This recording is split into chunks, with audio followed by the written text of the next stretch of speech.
So Bismillahir Rahmanir Rahim. Alhamdulillahi Rabbil Alameen. Wa salatu wa salamu ala ashrafil anbiya'i wal mursaleen. Sayyidina wa nabiyyina Muhammadin wa ala alihi wa sahbihi ajma'een. Wa man tabi'ahum bi ihsanin ila yawmiddin.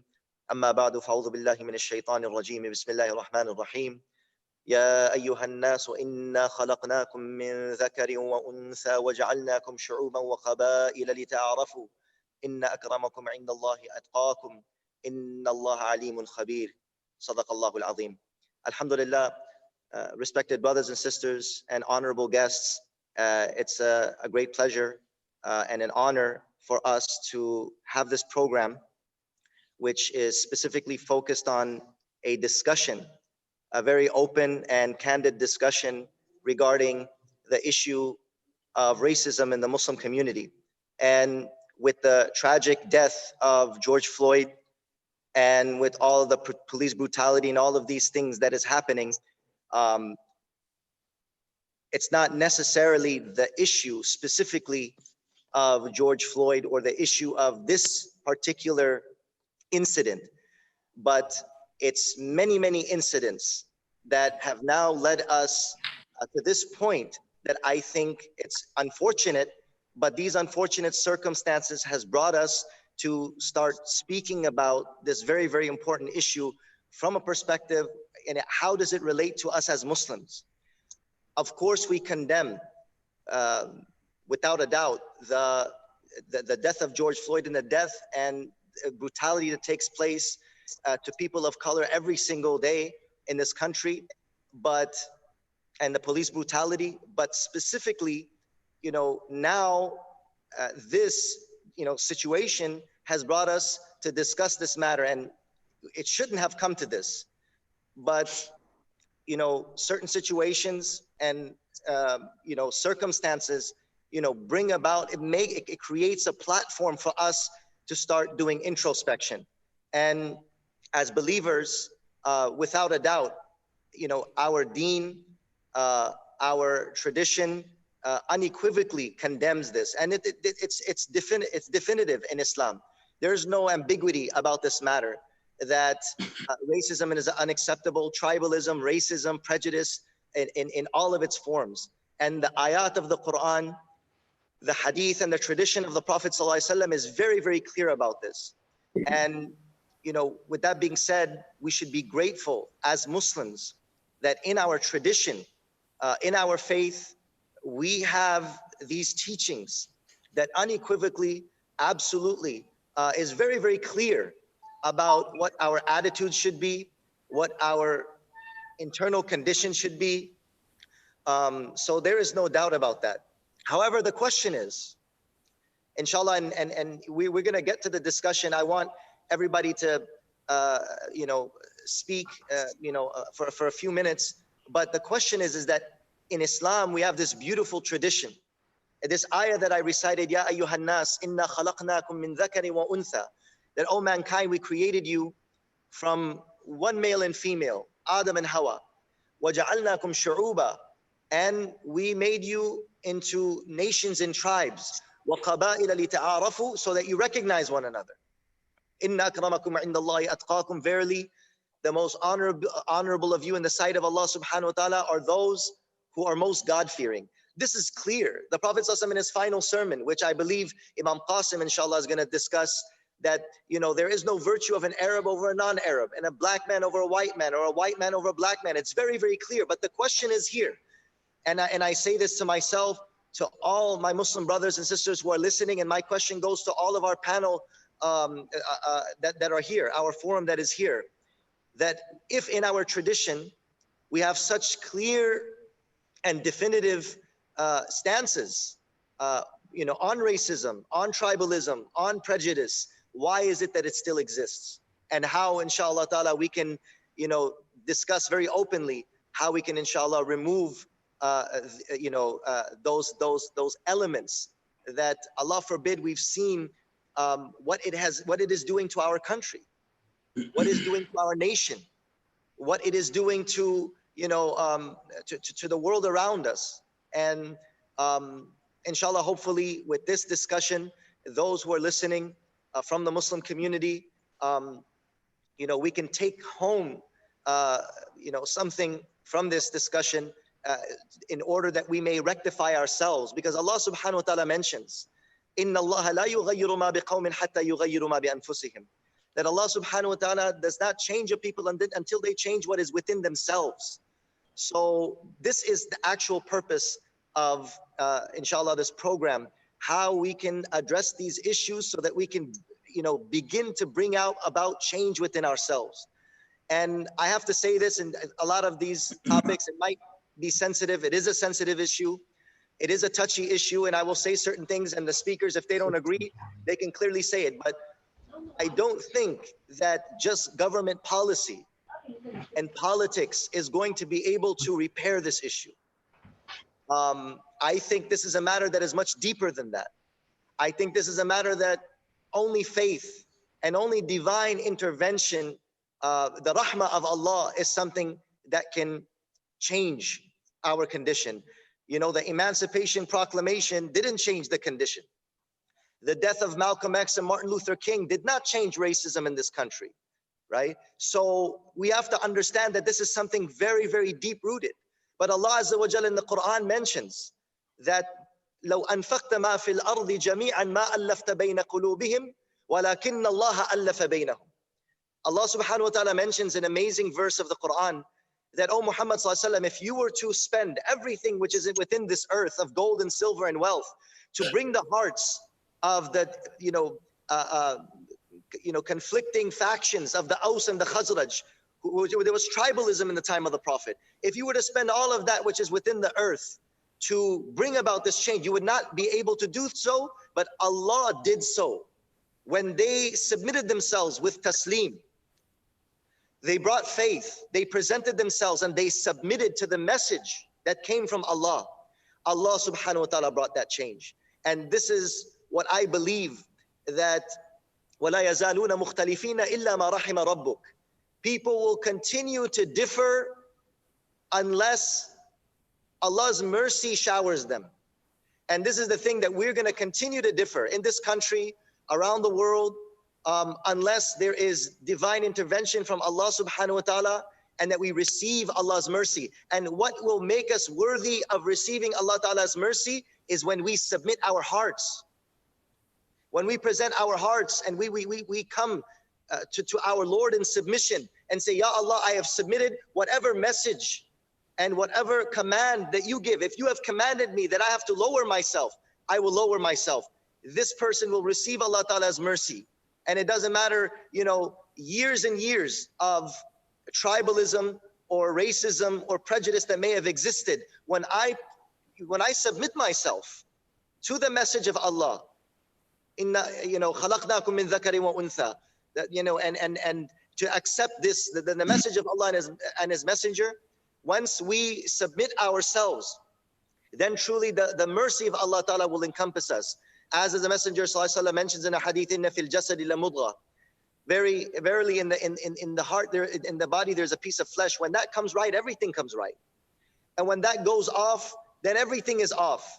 Everything goes off, and that is the heart. So we need to actually literally go to the heart of the matter. And I think as Muslims, this is my few minutes, and inshallah I'm going to, as an introductory statement, if we as believers don't go to the heart of the matter, which is just submitting ourselves to what is the demand, submitting ourselves to what Allah and His Messenger has demanded of us in this regard, then no matter what, we can change policy, and you can change laws, and you could bring about laws. Yes, it will correct things, it will repair things to a certain extent, but as long as those internal diseases remain, then it's just like, right, putting a band-aid on a tumor, you know what I mean? So with that being said, inshallah, I think we have a lot to discuss, and we're honored to have Mufti Mudassir Owais, who is teacher and resident scholar and Imam at the Islamic Center of Fremont here in California, and he runs the Iqra Hifz program, who's mashallah been teaching for over a decade, and he teaches several courses, and he's mashallah the Ruhi Rawan. He is the soul, may Allah bless him, of our community, and he is my elder. and my older brother in Deen. And inshallah, he will address us in the Urdu language for all of our brothers and sisters from the immigrant community about the importance to understand, the harms of racism and how much this sickness actually exists in our community. So I leave the forum for, inshallah, Mufti Mudassir Sahab, and then I will give a short summary of what he has, what his message is. Assalamu alaikum wa rahmatullahi wa barakatuh. Wa alaikum assalam wa rahmatullah. Bismillahir Rahmanir Rahim. Nahmaduhu wa nusalli ala rasulihil kareem amma ba'd. A'udhu billahi minash shaitanir rajim. Bismillahir Rahmanir Rahim. واذكروا نعمة الله عليكم إذ كنتم أعداء فألف بين قلوبكم فأصبحتم بنعمته إخوانا صدق الله العظيم. الحمدللہ، اللہ تعالیٰ کا کرم اور اس کا احسان ہے کہ اللہ تعالیٰ نے ہم سب کو ایک بہت ہی مبارک نسبت پر جمع فرمایا، اور میری خوش نصیبی ہے کہ حضرات علماء اکرام کے ساتھ تھوڑی دیر کے لیے اس مذاکرے میں شامل، اللہ تعالیٰ اس میں خیر و برکت نصیب فرمائے۔ نبی کریم صلی اللہ علیہ وسلم جب دنیا میں تشریف لائے تو اس موقع پر جو بگاڑ تھا، اس میں ایک بگاڑ، ایک فساد، یہ انسانیت جو ہے تقسیم تھی، تفریق تھی مختلف نسبتوں پر۔ اللہ تعالیٰ نے حضور اکرم صلی اللہ علیہ وسلم کے ذریعے امت کو ایک بہت بڑی نعمت عطا فرمائی، دین اسلام کی نعمت۔ اس نعمت کا جو ہے ہمیشہ ہمیں استحضار ہونا ہے۔ اللہ تعالیٰ قرآن پاک میں فرمایا وَاذْكُرُوا نِعْمَةَ اللَّهِ عَلَيْكُمْ، یاد رکھو اللہ کی اس نعمت کو جو اللہ نے تم پر فرمایا ہے۔ وہ نعمت اسلام ہے، نعمت دین ہے۔ یہی ایک نعمت ہے جس کو مرکزیت حاصل ہے، جس میں انسان جو ہے جمع ہو سکتا ہے۔ دیکھیے الحمدللہ ہم سب یہاں پر اس ملک میں مختلف علاقوں سے، ہمارے مختلف ملکوں سے، مختلف خاندانوں سے نکل کر ہم یہاں جمع ہوئے، اور یہاں کا جو ماحول ہے ایک بہت بڑی نعمت بھی ہے اور ایک ذمہ داری بھی ہے۔ نعمت اس اعتبار سے ہے کہ ایسے بہت کم علاقے ہیں ملکوں کے جہاں پر اس طرح جو ہے نا مسجدوں میں، ہماری کمیونٹی میں اس طرح مختلف نسبتوں کے لوگ جمع ہیں، کہ کوئی مختلف علاقوں کے، ملکوں کے، زبانوں کے لوگ۔ لیکن اگر ہم اللہ کے اس دین کو اگر ہم فوقیت دیں، ہمیشہ یہ سوچیں کہ اللہ کی نسبت، اللہ کا دین سب سے بڑی نعمت ہے، یہ سب سے بڑی نعمت ہے، اور اس نسبت پر میں ہر نسبت کو قربان کروں تو اس نعمت کا یہ شکر ادا ہوگا، اس نعمت کا شکر ادا ہوگا۔ ورنہ اگر ہم یہاں رہ کر اگر ہم اپنی دوسری نسبتوں پر اگر رہیں، دوسری نسبتوں پر اگر ہمارا ملنا ہو، ہمارا جمع ہونا ہو، ہمارا آپس کا ایک دوسرے کے ساتھ برتاؤ ہو، تو یہ اللہ کے دین کی ناقدری ہے۔ اللہ تعالیٰ قرآن پاک میں حضرات صحابہ سے فرمایا کہ ہمیشہ اللہ کی اس نعمت کو یاد رکھو کہ اللہ نے تمہیں دین اسلام کی نعمت عطا فرمائی، اور اس دین کا اثر کیا ہوا تمہاری زندگیوں میں، فَأَصْبَحْتُمْ بِنِعْمَتِهِ إِخْوَانًا۔ سبحان اللہ۔ یہ آدمی جائزہ لے کہ دین کا اثر، جیسے آگ کا اثر گرمی ہے، پانی کا اثر جو ہے نمی ہے، اسی طرح دین کا جو اثر ہے وہ اثر اخوت ہے، بھائی چارگی ہے، کہ اللہ کی نسبت پر ہر نسبت کو آدمی قربان کر دیتا ہے۔ اللہ کی نسبت پر ہر نسبت کو یہ سب سے طاقتور نسبت ہے، اس کا کوئی بدل نہیں ہے، اور اس پر کتنے بڑے خیر وجود میں آتے ہیں ہم سوچ نہیں سکتے۔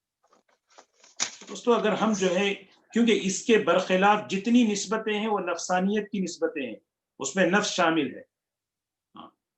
اگر کوئی علاقے کی، اگر کوئی زبان کی، اگر کوئی کسی نسل کی نسبت پر آ رہا ہے، اس میں اس کا نفس شامل ہے، اور جس ماحول میں، جس معاشرے میں، جس جگہ نفس شامل ہوتا ہے تو پھر وہ اس میں بگاڑ پیدا ہوتا ہے۔ تو میرے ذہن میں یہی بات آ رہی کہ اللہ تعالیٰ نے ایک ماحول ہمیں عطا فرمایا، ایک معاشرہ ہمیں عطا فرمایا، یہاں پر ہمیں جمع کیا. اب ہماری ذمہ داری ہے کہ اس ماحول کو ہم پاکیزہ رکھیں، اس ماحول کو پاکیزہ رکھیں.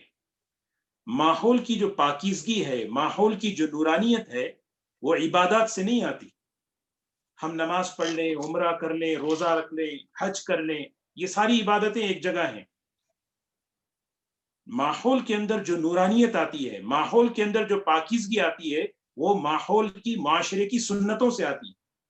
وہ حضور اکرم صلی اللہ علیہ وسلم نے وہ سنتیں بتائیں کہ مدینہ منورہ کے ماحول کو آپ نے کن صفات سے، کن سنتوں سے آپ نے اس کو بنایا تھا. اجتماعی سنتیں، ہاں، ایک دوسرے کا اکرام، ایک دوسرے کی محبت، اللہ کی نسبت پر محبت کرنا، ایک دوسرے کی صلاحیتوں کی قدر کرنا، ایک دوسرے کو آگے بڑھانا.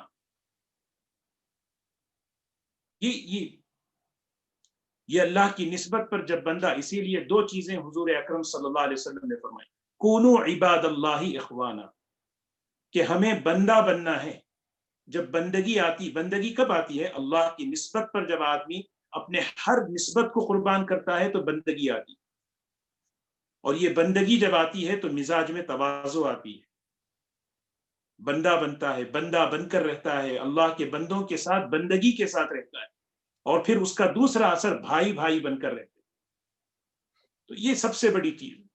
اسی لیے جس طرح اللہ تعالیٰ کو یہ بات بالکل پسند نہیں ہے کہ ماحول میں گندگی آئے. دیکھیں، دو قسم کے گناہ ہیں.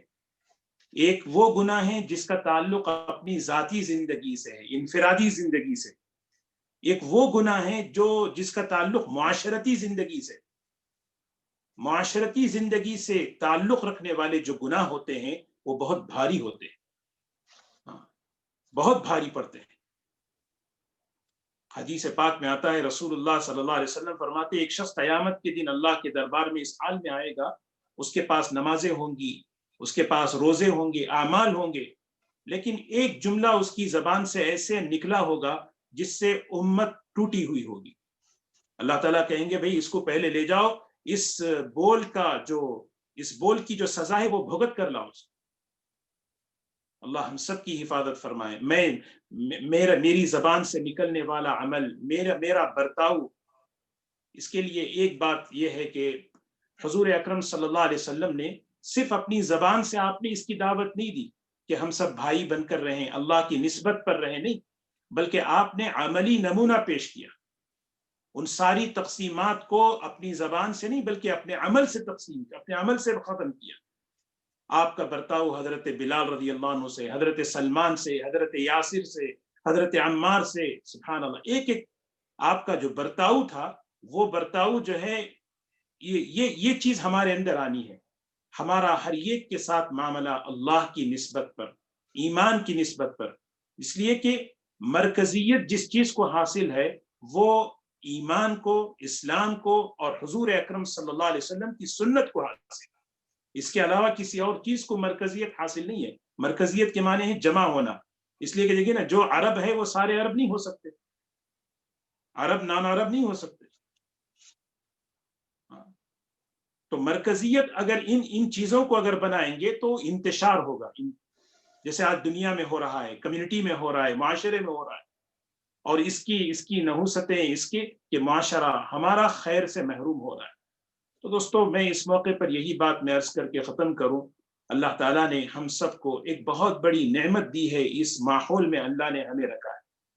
اگرچہ کہ ہم مختلف علاقوں سے آئے ہوئے ہیں، جب ہم اللہ کی نسبت پر جمع ہوں گے، ساری نسبتوں کو نیچے رکھیں گے. یہ نسبتیں یہ فخر کا درجہ نہیں ہے. جیسے ایک آدمی خواب میں اگر عمرے کو چلا جائے تو اس پہ ثواب نہیں ہے، کیونکہ اس میں اس کا کوئی اختیار نہیں ہے. جن چیزوں میں اس کا اختیار نہیں، اس پہ ثواب نہیں ہے.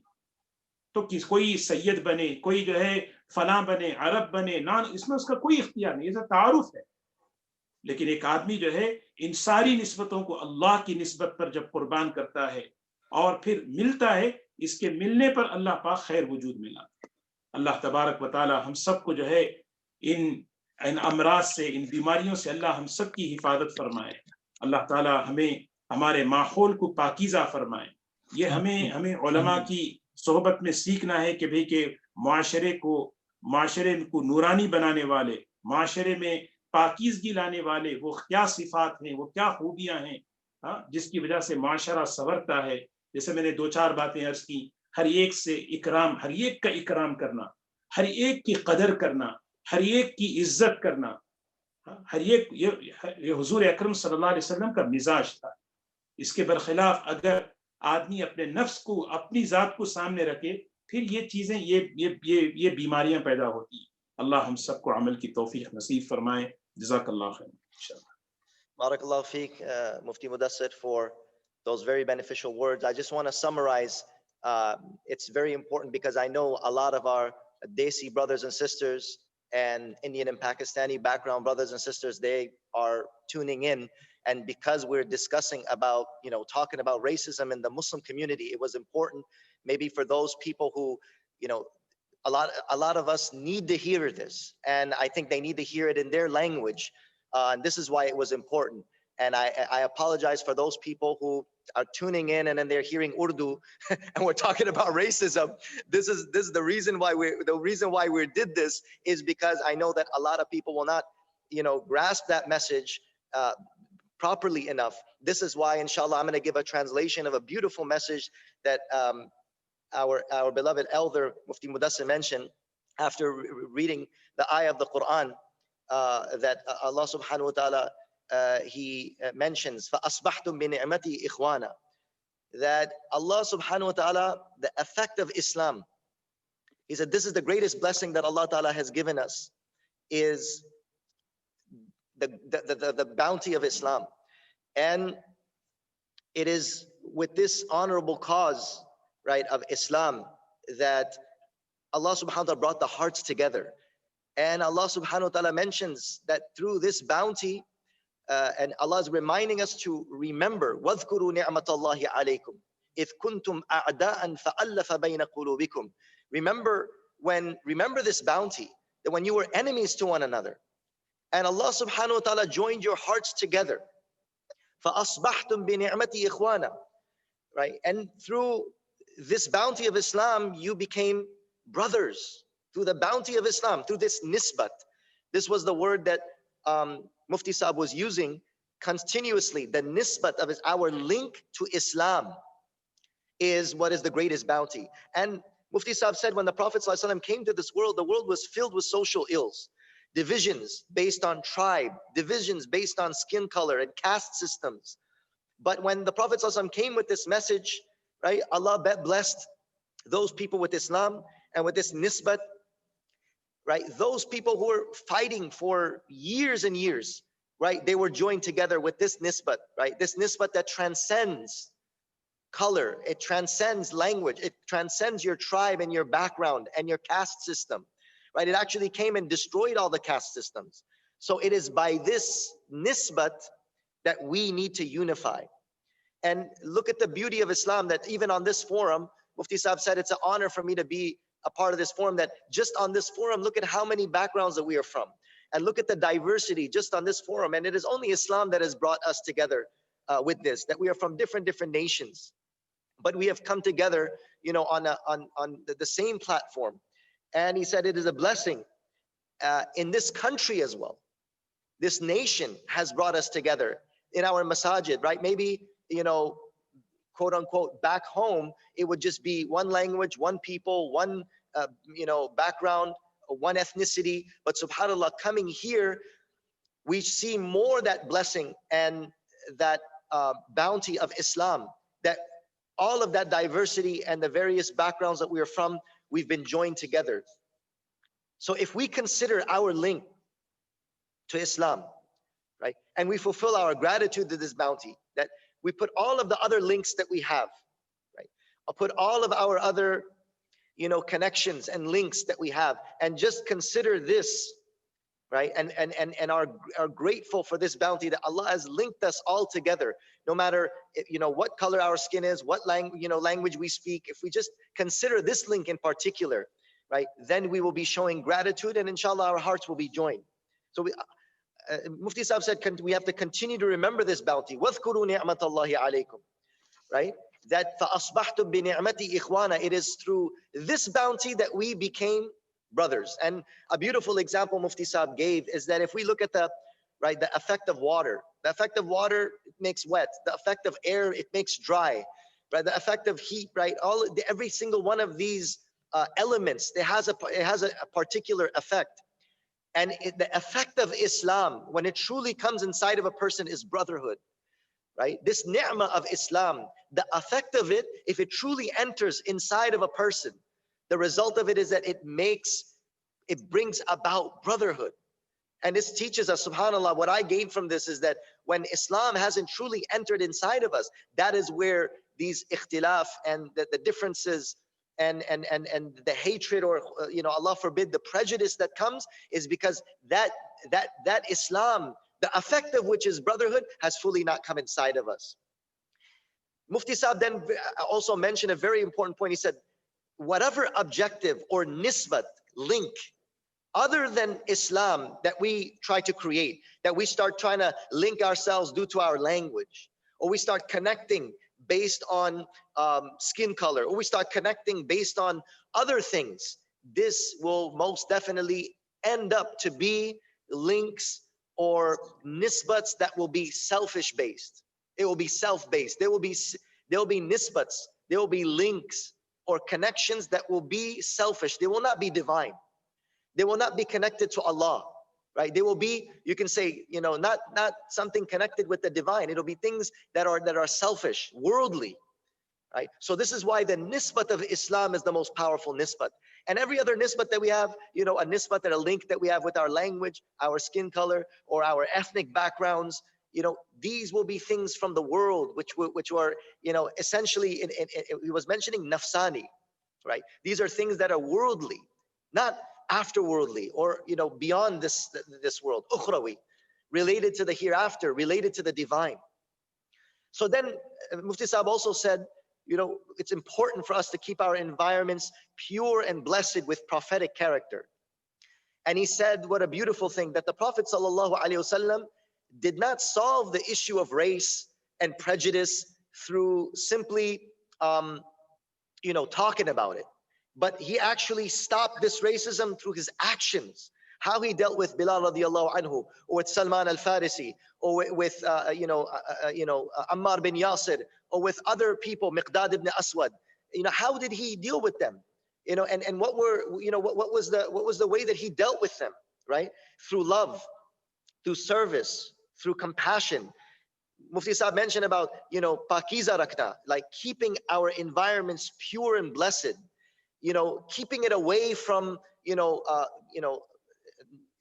evil character, not allowing these elements of evil character to come inside of us, right? And sacrificing all other nisbats for the sake of the nisbat of Islam, right? If I'm, in a masjid, if I'm, for example, from an Afghan background, or I'm from a Desi background, or whatever background I am, I have to realize that in this diverse community, I have to sacrifice those nisbats for the sake of a nisbat which is greater, for the sake of a link that is greater than that. Put all of that aside. Literally, Mufti Sahib used the word, "Hum un nisbaton ko qurban karna." You should sacrifice those other nisbats that we have, right? And he says, right, and he mentions, Allah Ta'ala hates, this is another point, Allah subhanahu wa ta'ala hates evil character. And this racism that we have, that exists, this is a social ill that Allah subhanahu wa ta'ala hates. And he said the social ills are something which are more harmful than even personal sins that we have. We might have personal sins, personal issues, but the sins that deal with how we treat others are mentioned with more gravity by the Prophet ﷺ than other sins, if we look at them. For example, the Prophet ﷺ mentioned the person who has a lot of prayers, he has a lot of fasts, he has a lot of charity in his account, but what does he do? He has an evil mouth, he has a foul mouth, he's a foul-mouthed person, right? He does not guard his tongue when speaking to his Muslim brother or sister. What does that do? All of his deeds his charities and his nafil fasts and his good deeds, all of that becomes ruined because of his ill character, right?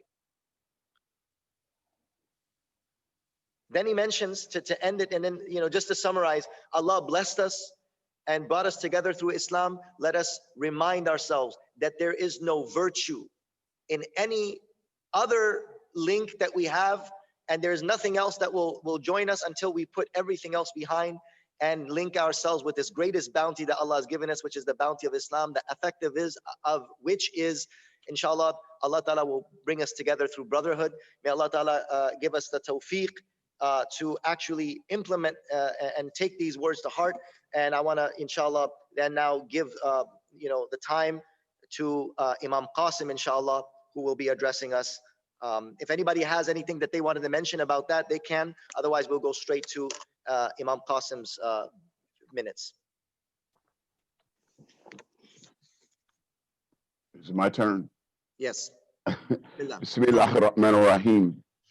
Alhamdulillah Rabbil Alameen. As-salatu was-salam ala Muhammad Rasulullah Mustafa Amin wa ala alihi wa sahbihi ajma'in. Ashhadu an la ilaha illallah wahdahu la sharika lahu, ashhadu anna Muhammadan abduhu wa rasuluhu, wa ba'd. Assalamu alaikum wa rahmatullahi wa barakatuh. Wa alaikum assalam.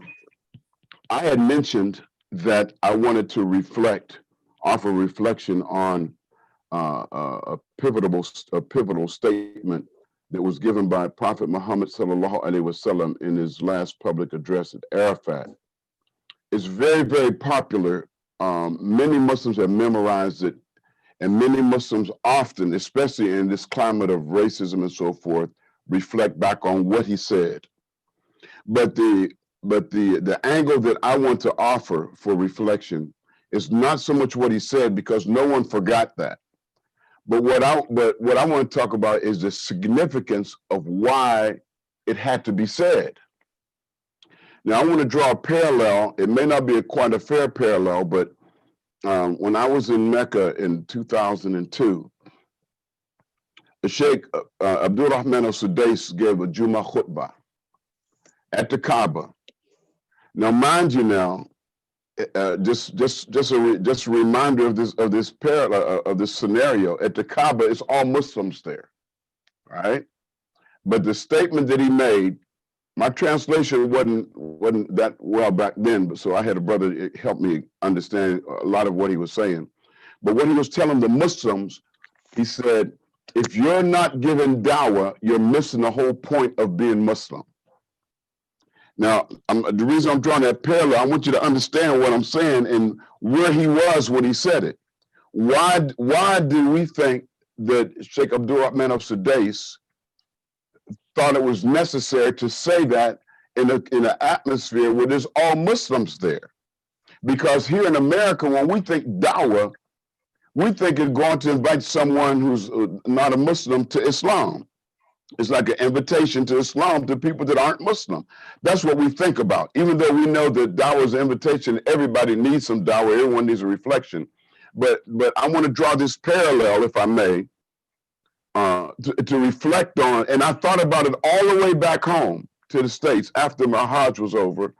Why did he have to say that? Why did he feel it was necessary to make that statement in an atmosphere that there's all Muslims, And many of the people who were there are going back, some of them are going back to Muslim countries. Some of them live there, So now, when Prophet Muhammad sallallahu alaihi wasallam was given his address, and he had to tell the Muslims he were talking to Muslims who were Hajis. He were talking to people who had committed themselves to Islam. He was talking to people that from their tongue they would say, La ilaha illallah Muhammad Rasulullah. He was talking to people who had sacrificed thousands of dollars, whatever they could do to help the wars and the battles that Prophet Muhammad sallallahu alaihi wasallam was fighting and so forth. They had already, many of them had lost relatives and so forth to oppression and so forth. So, but the significance, what I want us to try to internalize is the significance of why Prophet Muhammad sallallahu alaihi wasallam, in his wisdom, thought it was so important that had to be addressed. And why did he want to make sure he left that that very potent message with us as his last public address, as his last public sermon, that there's no superiority of the black over the white, or the white over the black, Arab over non-Arab, non-Arab over the Arab, and so on and so forth. You know, because the Prophet ﷺ knew that no matter how much we claim that we love Islam, no matter how much we say that we're loyal to the Sunnah of Prophet Muhammad ﷺ, no matter how much we say we love Allah and the Quran is our favorite book, there lies inside of us the potential to think that there's something about us that makes us better than somebody else. And so we have to give that serious reflection that there's a little bit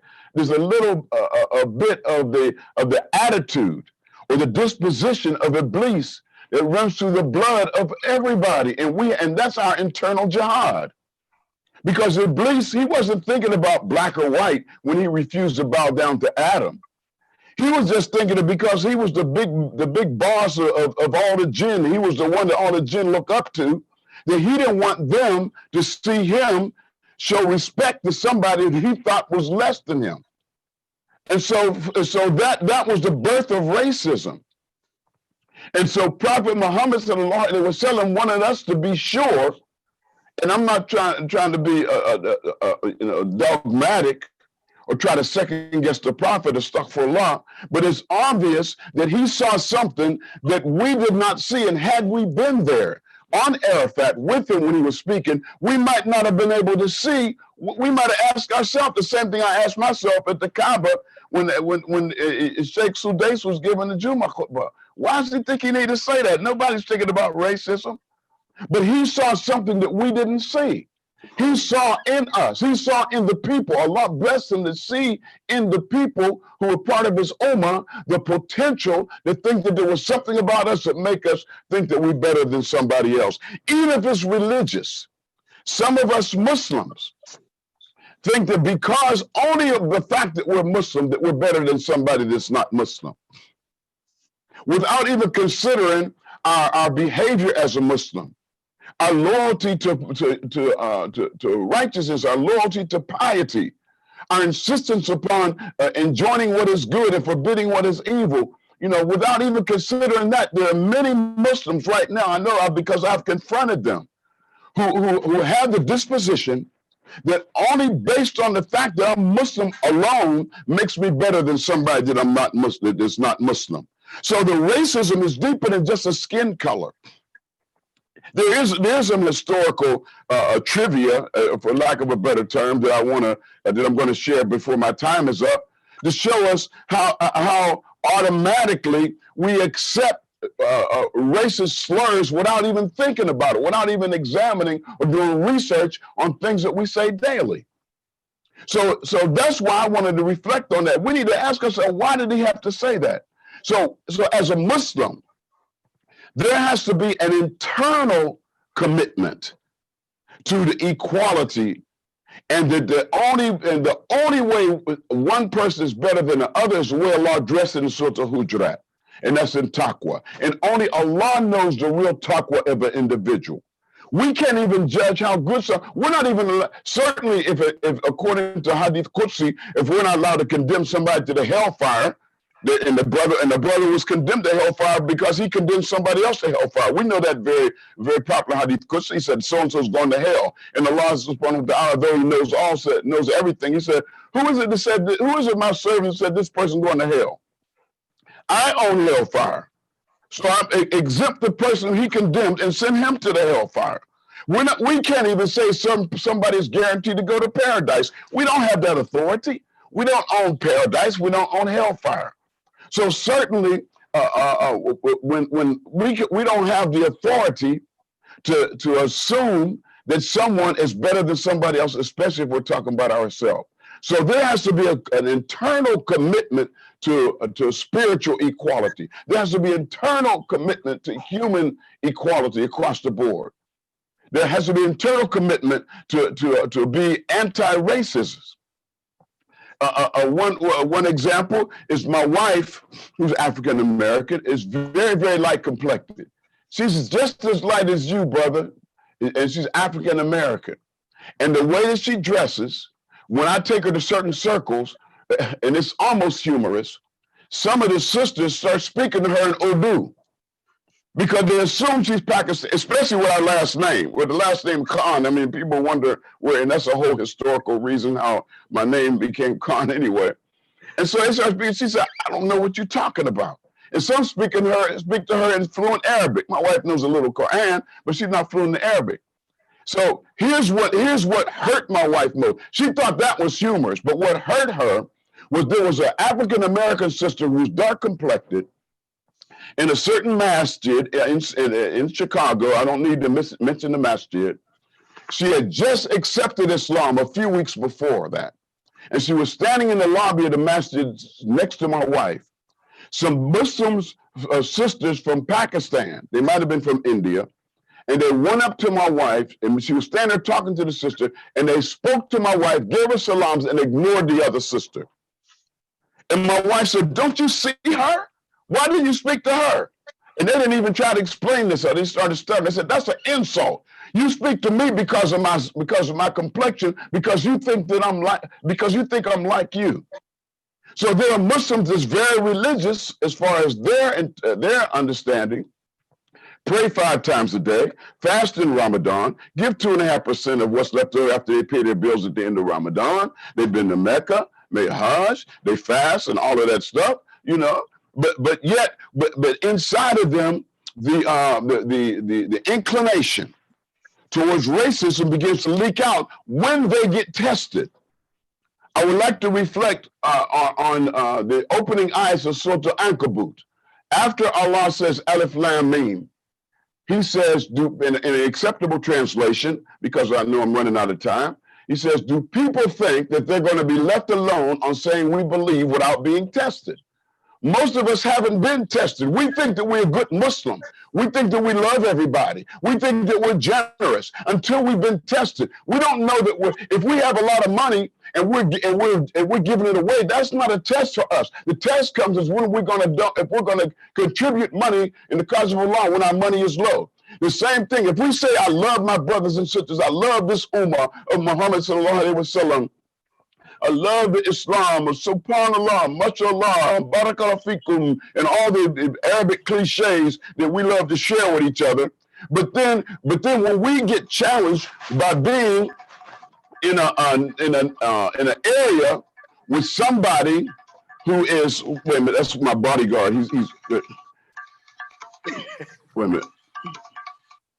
I'm on a conference call, Brother Nuruddin. Is this urgent?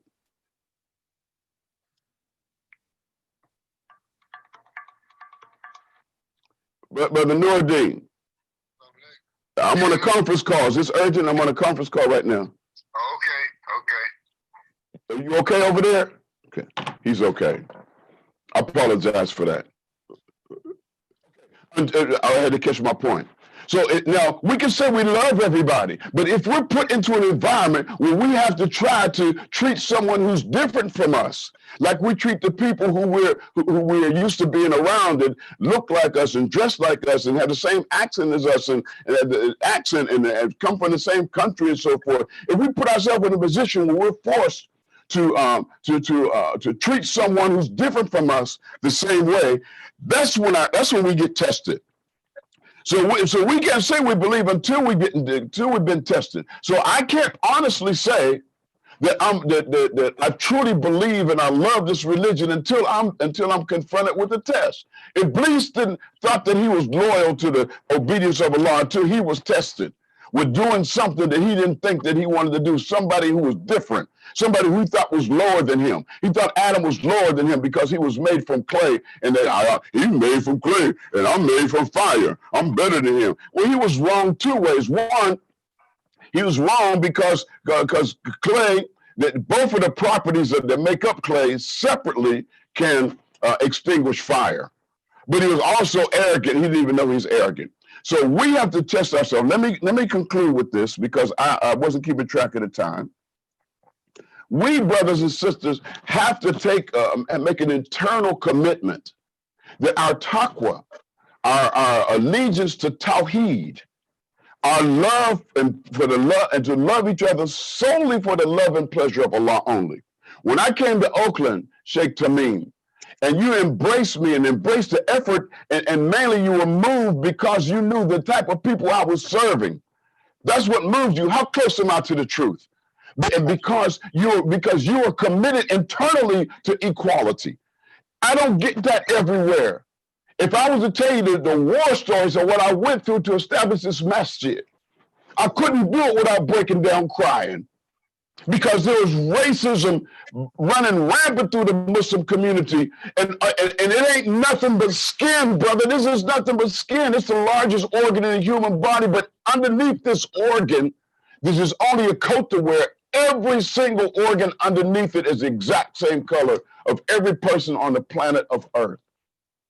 So now let me conclude with this point, but just to show you how automatically we get caught up in language that shows racism without us intending to. Before Prophet Muhammad sallallahu alaihi wasallam and during his time, the wealthy aristocrats were carried in a thing called a litter, with black slaves carrying them. Right? All the historical fact shows that.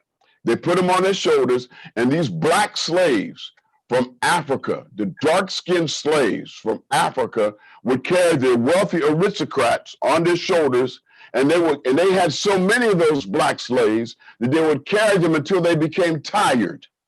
Now, during that time, anything that rode like chariots and so forth, that they had wooden wheels, and sometimes they had iron wheels. They called them wheels. But these litters were carried by black slaves, and when one would get too tired, when he would begin to tire, then they would rotate and get another black slave to carry him until he was rested. Fast forward to the automobile industry, when they began to have the rubber tires that carried the cars. Why do you think they come up with the name tire and why are they always black? Because this is something that was passed down. We don't even think about that. I've got to get a new tire. I've got a flat tire. I've got to have a spare tire.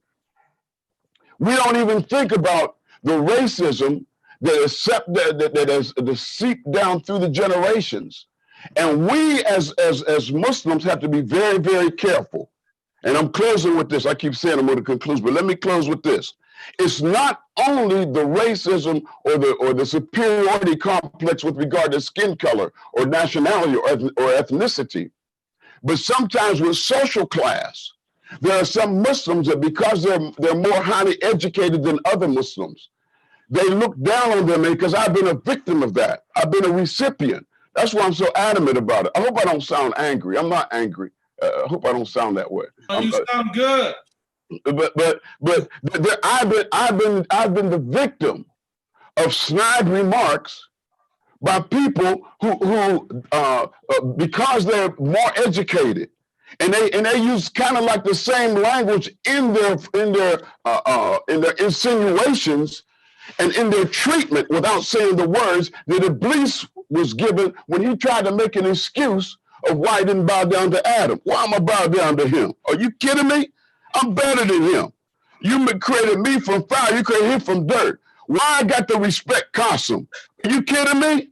I got a college degree. I got a PhD. I went to Al-Azhar. I went to Medina. He just graduated from high school. I'm better than him. He's nothing. But I was spilling my blood, sweat, and tears on the streets of America trying to establish Islam while some of them brothers was playing in a sandbox. I don't want no special credit for it, but I love this religion, and some of us didn't have to fight for the religion. And so I don't think so. When I see a Muslim in Home Depot or Target or Walmart, it doesn't matter to me what country I think they're from. It doesn't matter to me what color their skin is or what their accent is.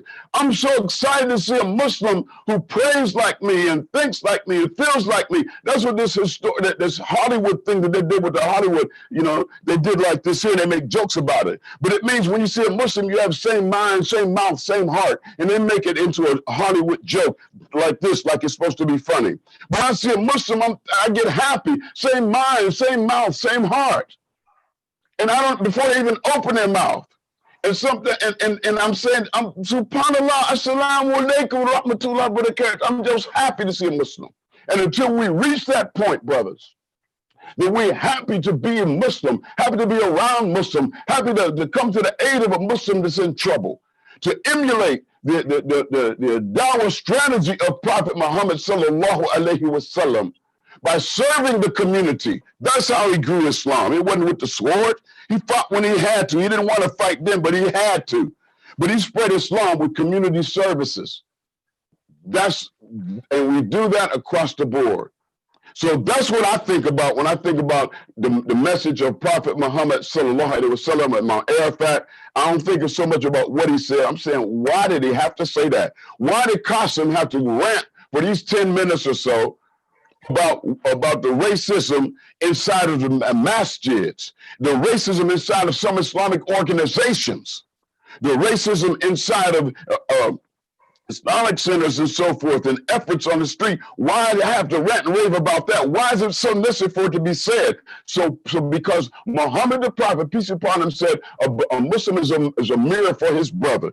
I want us all to take a good look at ourselves and ask ourselves at the end of the day, when we recite Surah Al-Ankabut, have I been tested yet?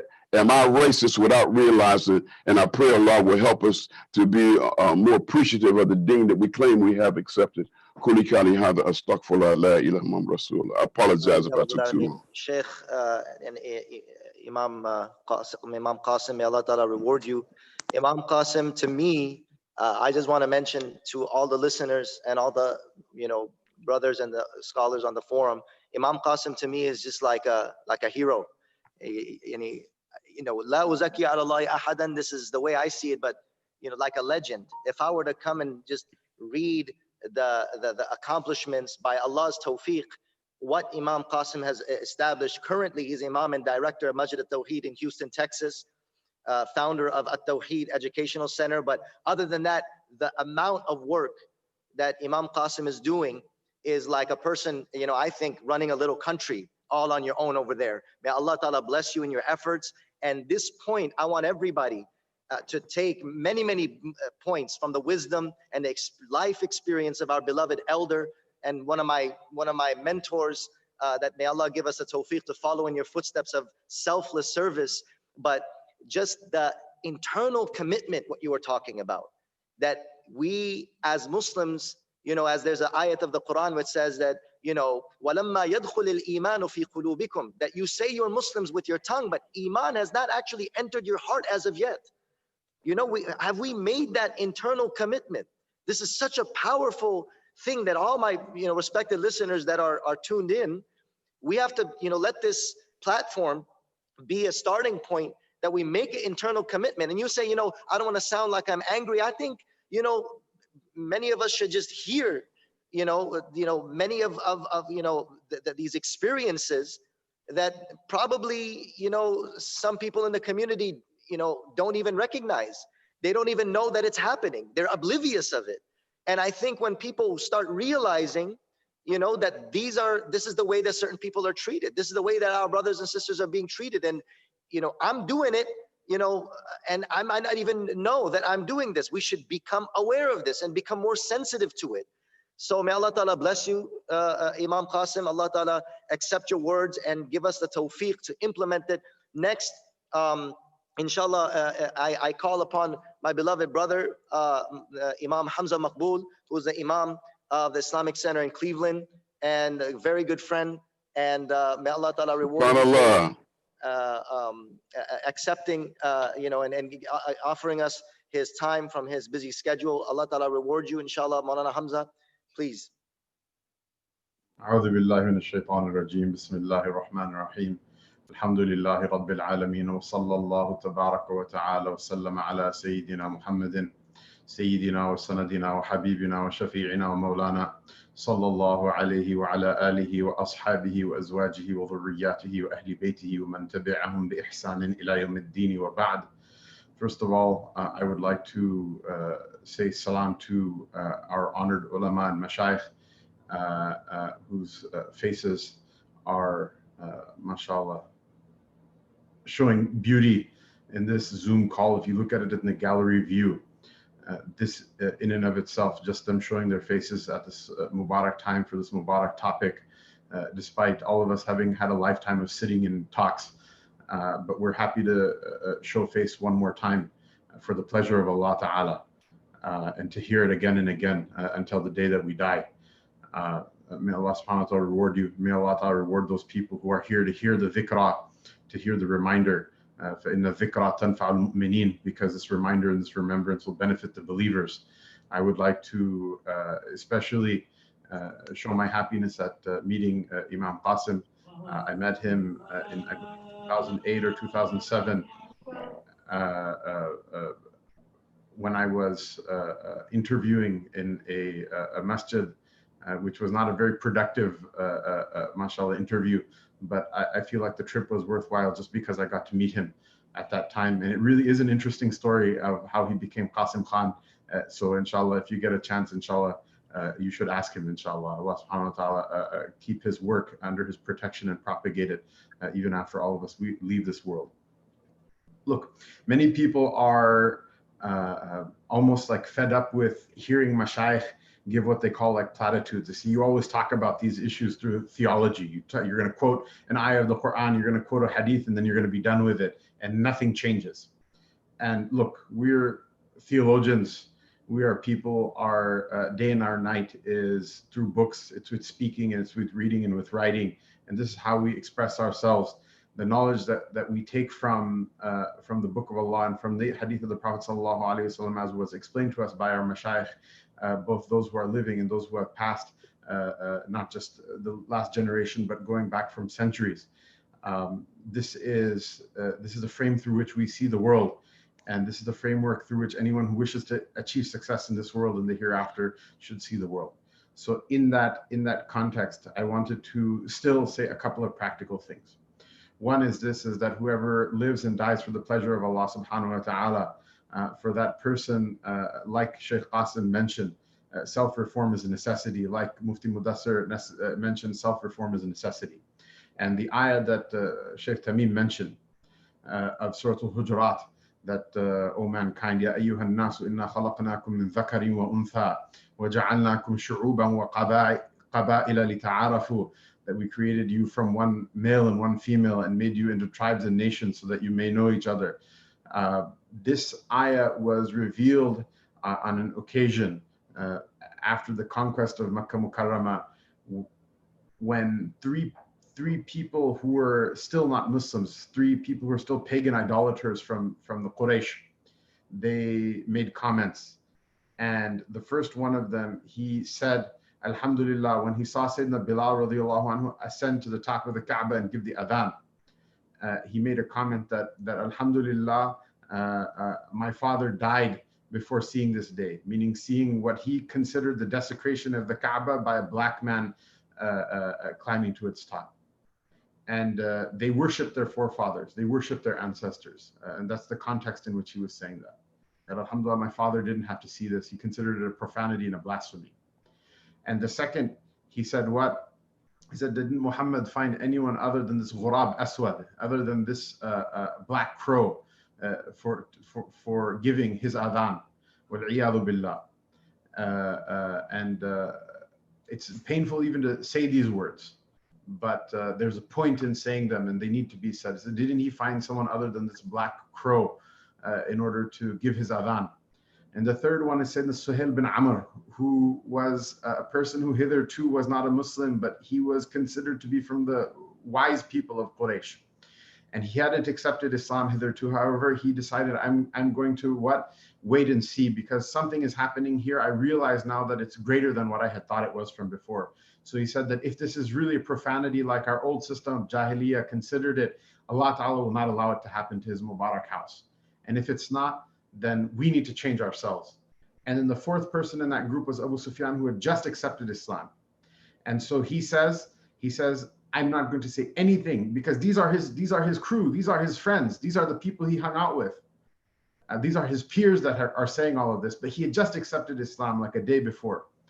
And so what happens is he says, I'm not going to say a word. Why? Because I'm afraid Allah Ta'ala is going to tell the Prophet Sallallahu Alaihi Wasallam what happened. And so I'm going to stay silent at this point. And so Sayyidina Jibreel comes to the Messenger of Allah Sallallahu Alaihi Wasallam, and he says to him what this conversation was, so that his qawm knew what was going on. And Sayyidina Rasulullah Sallallahu Alaihi Wasallam calls these four people to him and says, did you all say these things? And they said, yes, we did. And they admitted it. And the Messenger of Allah Sallallahu Alaihi Wasallam, right then and there in the gathering of all of the people in the Kaaba, after the idols were broken and after the adhan was called, he says to the gathering, he says a very beautiful hadith, which is, it's there, the Risalat ibn Abi Zayd al-Qayrawani. It's a book taught to children in Maktab. We have turned our back on our tradition. We don't teach these things anymore. Now we're happy if our kids become materially wealthy people with the pictures of dead kafirs on their money, but we don't teach these books anymore, and we pay for these things. We ourselves pay for these things. This hadith is mentioned in the Kitab Jami' of the Risalah. The Maktab kids used to learn.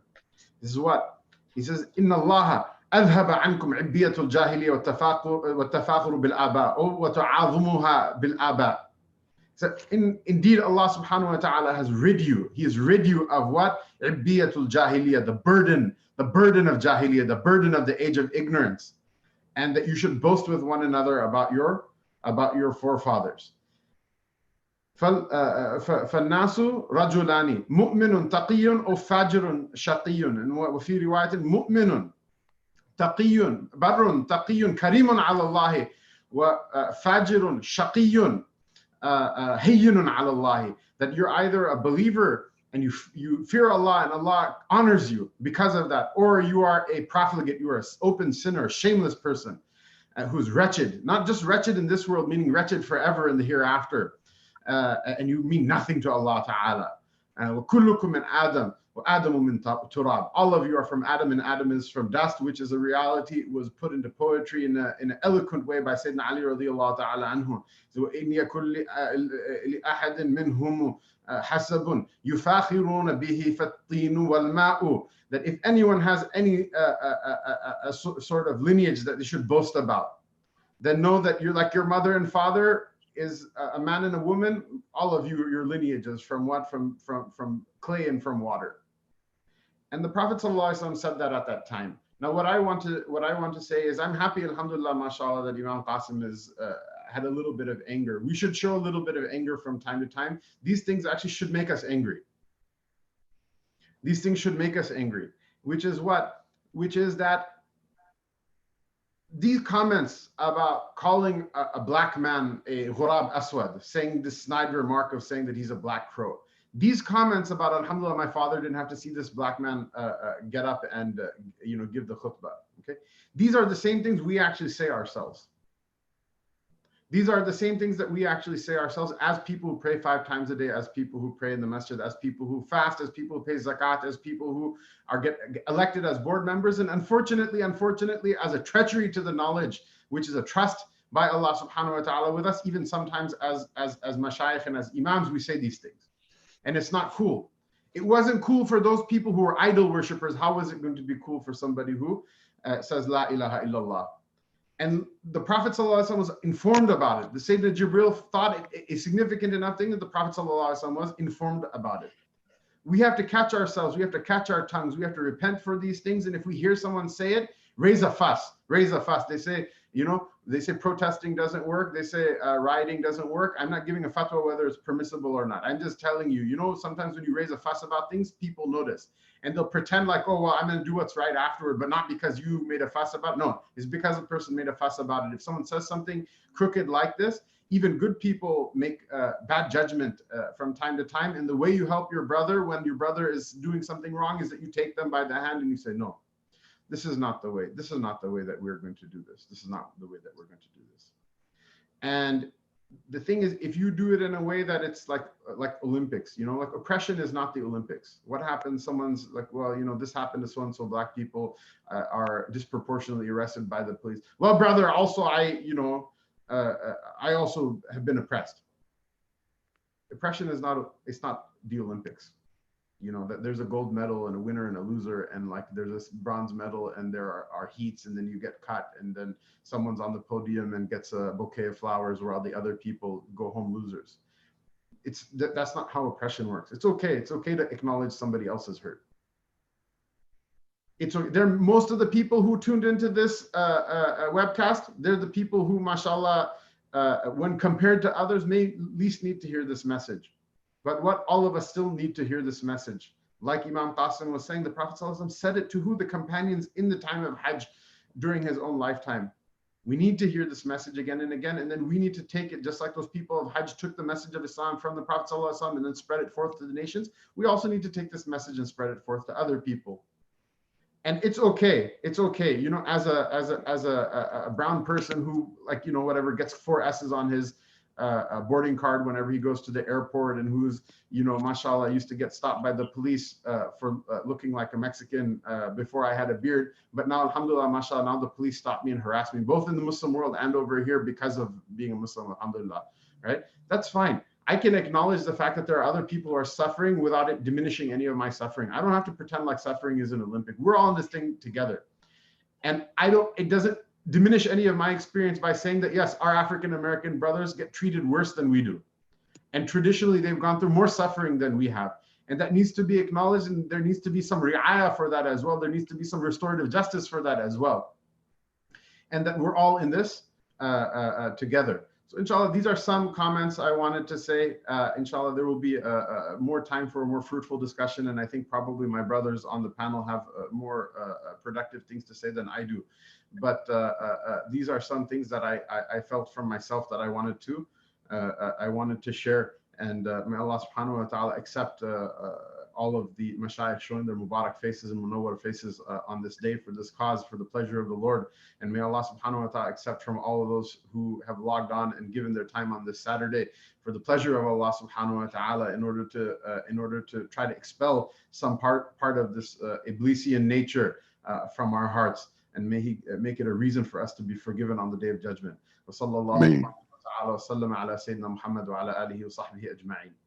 Ameen. Jazakallah khair, Maulana Hamzah, for those words, especially, you know, reminding us that, you know, one main point that you mentioned there is that, you know, we do say those words. Some of those things that the worst, you know, the worst of the worst from the disbelievers, they utter. You know, we find ourselves or certain, you know, people of the community saying those words. And it's a scary thing that how can my words be and be the same as the words of those who are disbelievers, right? How can my sentiment and my perspective be the same as those? What has happened to my iman and my faith when our thinking and our words and our the way we treat others is the same? Then where is our Islam?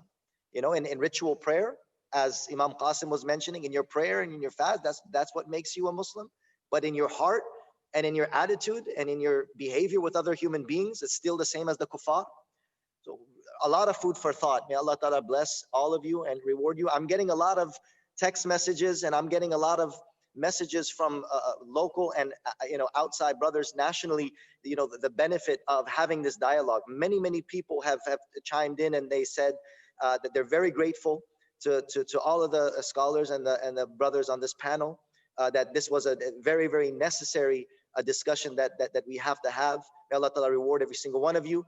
And next, mashallah, Shaykh Mikaeel Smith was a teacher at Qalam Institute. May Allah Ta'ala reward you for coming and addressing this very important issue. Inshallah, we'll give you the mic and you can begin, inshallah. Bismillah ar-Rahman ar-Rahim. Alhamdulillahi Rabbil Alameen. Wassalatu wassalam ala Sayyidina wa Nabiyyina wa Maulana Muhammad wa ala alihi wa sahbihi wa sallam. First, I want to just begin. I want everyone listening to know who I am and from where I'm speaking about this issue. And I won't be long-winded, inshallah ta'ala, because I want to have more discussion in the open panel where we can bounce ideas and discussions off one another. I think there's a lot of benefit in that informal kind of sharing of ideas. So I was born Michael Smith in Buffalo, New York, which right now is a epicenter for some recent police brutality. I converted when I was 18. And just as a really quick side note, about a week after I converted, this is crazy. I didn't even reflect on this until a few days ago. A week after I converted, I was at home. And I remember I was Muslim because I had leather socks on. It's funny. The only reason I remember I was Muslim because I know I had leather socks through this whole story. So anyways, so I was at home and I saw some sirens outside of my house. And then, so I look out the window and I see, right as I look out the window, I see the police pull up and they're yanking this black guy out of a car. And the car's kind of still moving. And like, so it's like really, really rough. They're pulling him out the car. And in my mind, I'm like, I'm a Muslim, man. I can't, nah, man, I can't. So I go outside. It's right in front of my, like, I could have closed the window shade, sat back, like, I don't know what's going on, but I went outside. So I go outside and I stand at a distance, you know, respect. But then as they started to, you know, they see someone standing there. So that immediately checks how they act, right? The police, they see someone witnessing, that right away checks how they act. Then I went up to the cop and I'm like, you know, hey, excuse me, sir, I would like your badge number. I think you were a bit too rough with that person and I would like to report this. He's like, oh, really? He grabs me, puts me in cuffs, sits me right next to the other dude. So I'm sitting there looking like a criminal too. 5, 10 other cops come, you know, they start talking amongst you. They're looking at you like you're just nothing, trash sitting on the curb, right? And then they're talking to one another. Yeah. So the chief comes over to me. He's like, so what do you want to do? And I was adamant. I was like, I saw your officer being very rough and abusive, and I'm going to report that. He's like, all right, you're going to report it, or you're going to jail today. And he literally took me to jail. The next 7 hours I spent going to jail, going through the whole process. They strip you, they search your cavities, they treat you like nothing. And then when you're done, they just say, go. All right, you can leave. How am I going to get home? You just brought me to this jail. How am I going to get home? I had to jump the train. Now, jumping the train means I could get arrested for jumping the train. So I had to jump the train. You guys know what jump the train means, right? Everybody's okay. Everybody's hip here. Okay, cool. I had to jump the train to get back home. We are here, and we are here because as Muslims, we need to be aware of the systemic problem that exists in our country and has been shipped around the world as well. First thing first, I want to say this is not reactive. We're not reacting to a problem. We are taking the opportunity to address a problem in the community. Number one. Thank you. This is not just pure reactive. We are taking the opportunity. It would be silly not to come to speak about this. So yes, we want to stay on top of things, but alhamdulillah, there's an opportunity for us to discuss this problem. We're addressing it. Number one. Number two is optimism. The difference between Malcolm X and Martin Luther King is something deep, everyone. And what I need everyone, I'll get there. Malcolm X saw there was a systemic problem to America. He felt the tree was kharab, the roots were done, and we needed to plant a new tree. And he felt that, well, if you try to plant a new tree, the tree owner is going to try to hurt you. And that's where violence comes in. He's like, this isn't violent because we want to be violent. It's violent because the oppressor doesn't want to stop what they're doing. And they're going to get rough with you, as we see when you try to stand up. That's the first thing. Now, I want to say about optimism. There's this crazy hadith that most ulama know. The Prophet ﷺ, he said, even if Qiyamah's beginning, plant a tree. If you're planting a tree and Qiyamah's beginning, still plant it. That hadith is ajib, yo.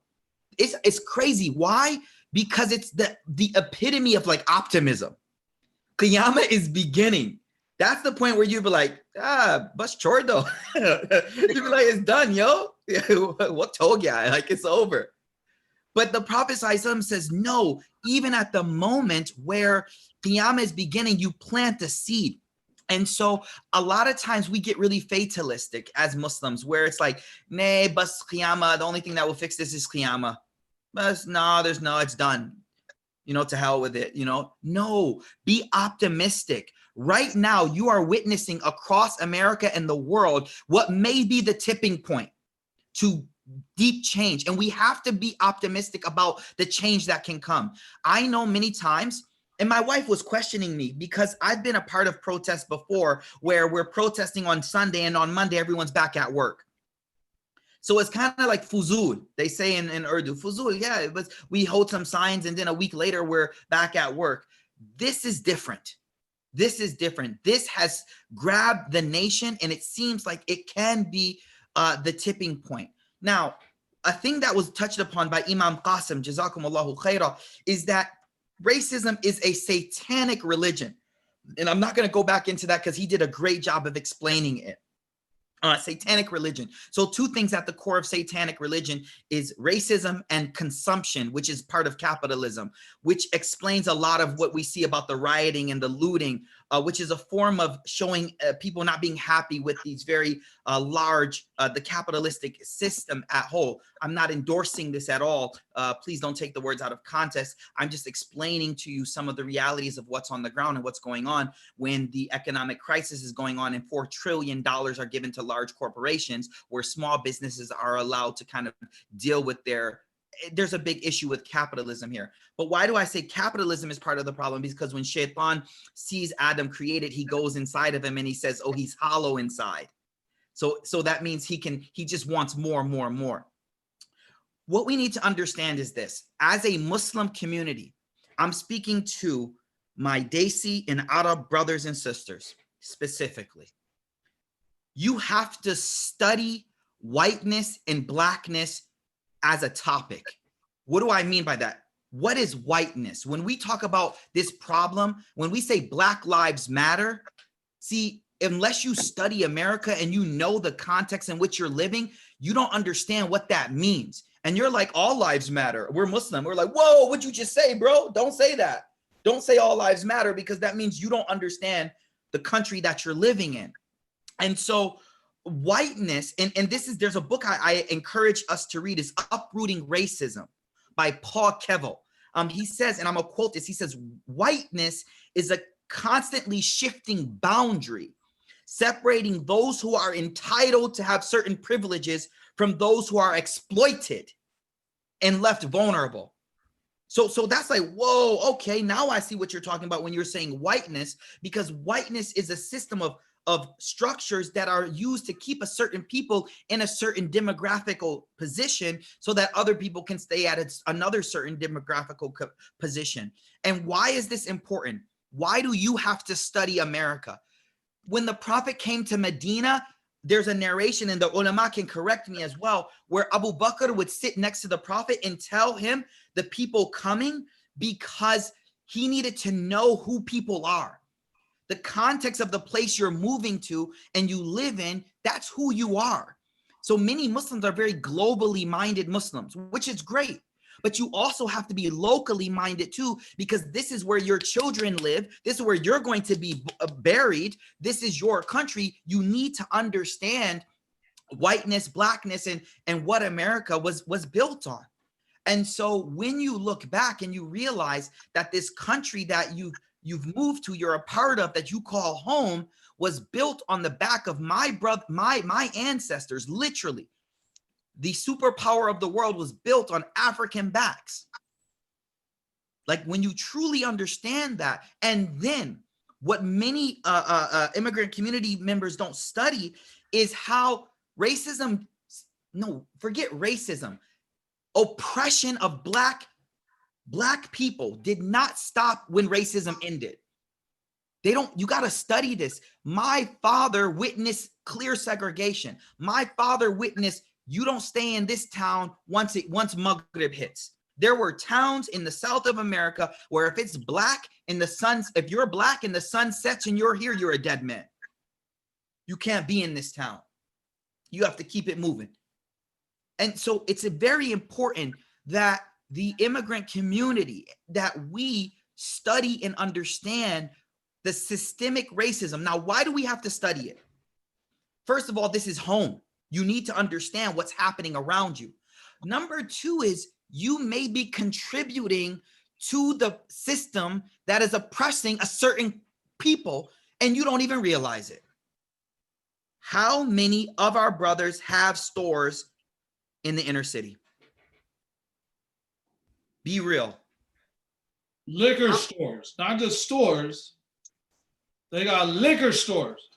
Tell them, man. I would say amen. You know what I mean? Like, listen, we really have to understand. And they may say, well, it's America. I'm just opening a business. I'm like, hold on.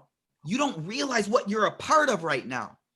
You're literally nickel and diming the people who have been oppressed the most and sending that money to a suburban masjid or another country. And you're like, what's the big deal? And on top of that, then the racism comes out, because there is clear racism. That's just how you contribute to keeping them down, by selling pornography, alcohol, cigarettes, drugs, all of that stuff. That's a whole different issue. I'm not even going to go in on that. I'm more speaking about how you are contributing to keeping a certain category of people under the bus, and you don't even realize it. The next thing is it's important to everyone from India or Pakistan understands how the British colonized India and how they made blackness or dark skin ugly.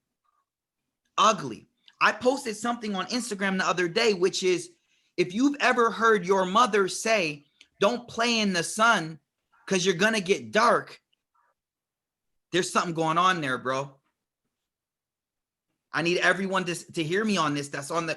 And I'm not trying to call people out. I know it's uncomfortable, but it's okay. It's okay to be uncomfortable. It's okay. If you've said to your children, don't play in the sun, and to some of our listeners, they're like, what you talking about? But some of us, they're like, oh, shoot, he's literally talking about me right now. Which is, if you play in the sun too much, your skin's going to get dark. What does that communicate to a child? Dark skin is ugly. Dark skin. And that's why we say Black Lives Matter, because one of the severest types of racism I saw was what the dark Pakistanis got from the light-skinned dark Pakistanis. Brutal, bro. Brutal. Like, dang, you guys are vicious, man. Vicious. And so what I'm trying to highlight is, if you're listening to this, where does this message need to be discussed? This needs to be discussed at the Dastarkhan, bhai. You need to say, Ammi ji, ye to ghalat baat hai. Sorry for my broken Urdu. You need to say, Ammi ji, Mom, we can't say that. Kyunke Bilal kala tha. Bilal was beautiful. And use that example because that's the only black Sahabi everyone knows. They don't realize how dark-skinned, Ali radiallahu anhu or Ibn Masud was. If you saw their skin color, you would probably call them black too, because of the dark skin, the melanin that they had in their skin. My point is, where do we need to continue this discussion? Number one, this nation is witnessing a tipping point, in my estimation. People have had enough. I live in a small I live in Dallas, but I live in a small suburb of Dallas. And it's a small, like, nothing big. The first protest in over 100 years was yesterday in this town. Like since 18 something, they never seen a protest in this town. This has just taken the country by a storm. And so what you need to do is say, wait, we don't want this to die off. I'm going to keep talking about it. I'm going to keep sharing stuff. Because we wanted to build up that steam where it doesn't just die off. But the other place where it's more practical as well, not more, but equally as practical, is the uncle and aunties of the community who don't realize their bias, the colonized mind of the Indo-Pak person, fair and lovely. You know what I'm saying? Like, that colonized mind doesn't realize how racist they are. And here's the thing. It's not about not being a racist. It's about being anti-racist. Those are two drastically different things. One is, I'm not a racist. All right, cool. Are you anti-racist? Are you fighting against that? And that's why I'm proud to say Black Lives Matter on this issue, Black Lives Matter, because we need to really, really push against the systemic suppression of people of color, straight up. And so, I mean, that's what I wanted to share. I want everyone to study housing policies that keep Black Americans where they are. I want people to understand transportation systems that keep Black people where they are. I want people to understand law enforcement. I mean, I know we're in the Molvi group, right? But there's a documentary called The 13, right? 13. Like, there's important documentaries you can watch. Molvi, the Molanas, forgive me, yo, for talking about documentaries and stuff. But yo, there's important stuff to watch so you can understand.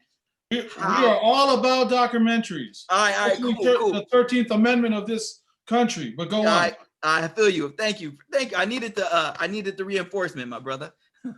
So there are things that will show you clearly how unjust the system is. And so, I mean, the country has reached a point right now where the protests are still going on. And I know sometimes some people think, well, what's the point of no, you're showing you're up. And Maulana Hamzah said it on point. When you show people you're upset and then they start to change, that's the point. That's what you want. If you just sit back and say, oh, it's never going to change. No, you got to show you're upset. You got to keep posting or doing whatever. A lot of people ask, what can we do? Again, start with the family. I think, don't go outside or your skin's going to get dark is where we kind of need to start at. Don't go outside because your skin's going to get dark. That's no joke, bro. That is passing on racism. I'm sorry. Another thing is a lot of our Desi community lives in the suburbs, and they are completely disconnected from, Black Lives Matter and Black lives completely. And they tried to put themselves amongst what I call whiteness, right? But that's another problem. That's another problem. So your children need to be taught about American history and Jim Crow and all of these things. I went over time. I'm done. We're going to talk more. This is a panel. We're going to have a discussion. I'm going to pass the mic so other people can share their insights. May Allah subhanahu wa ta'ala guide us.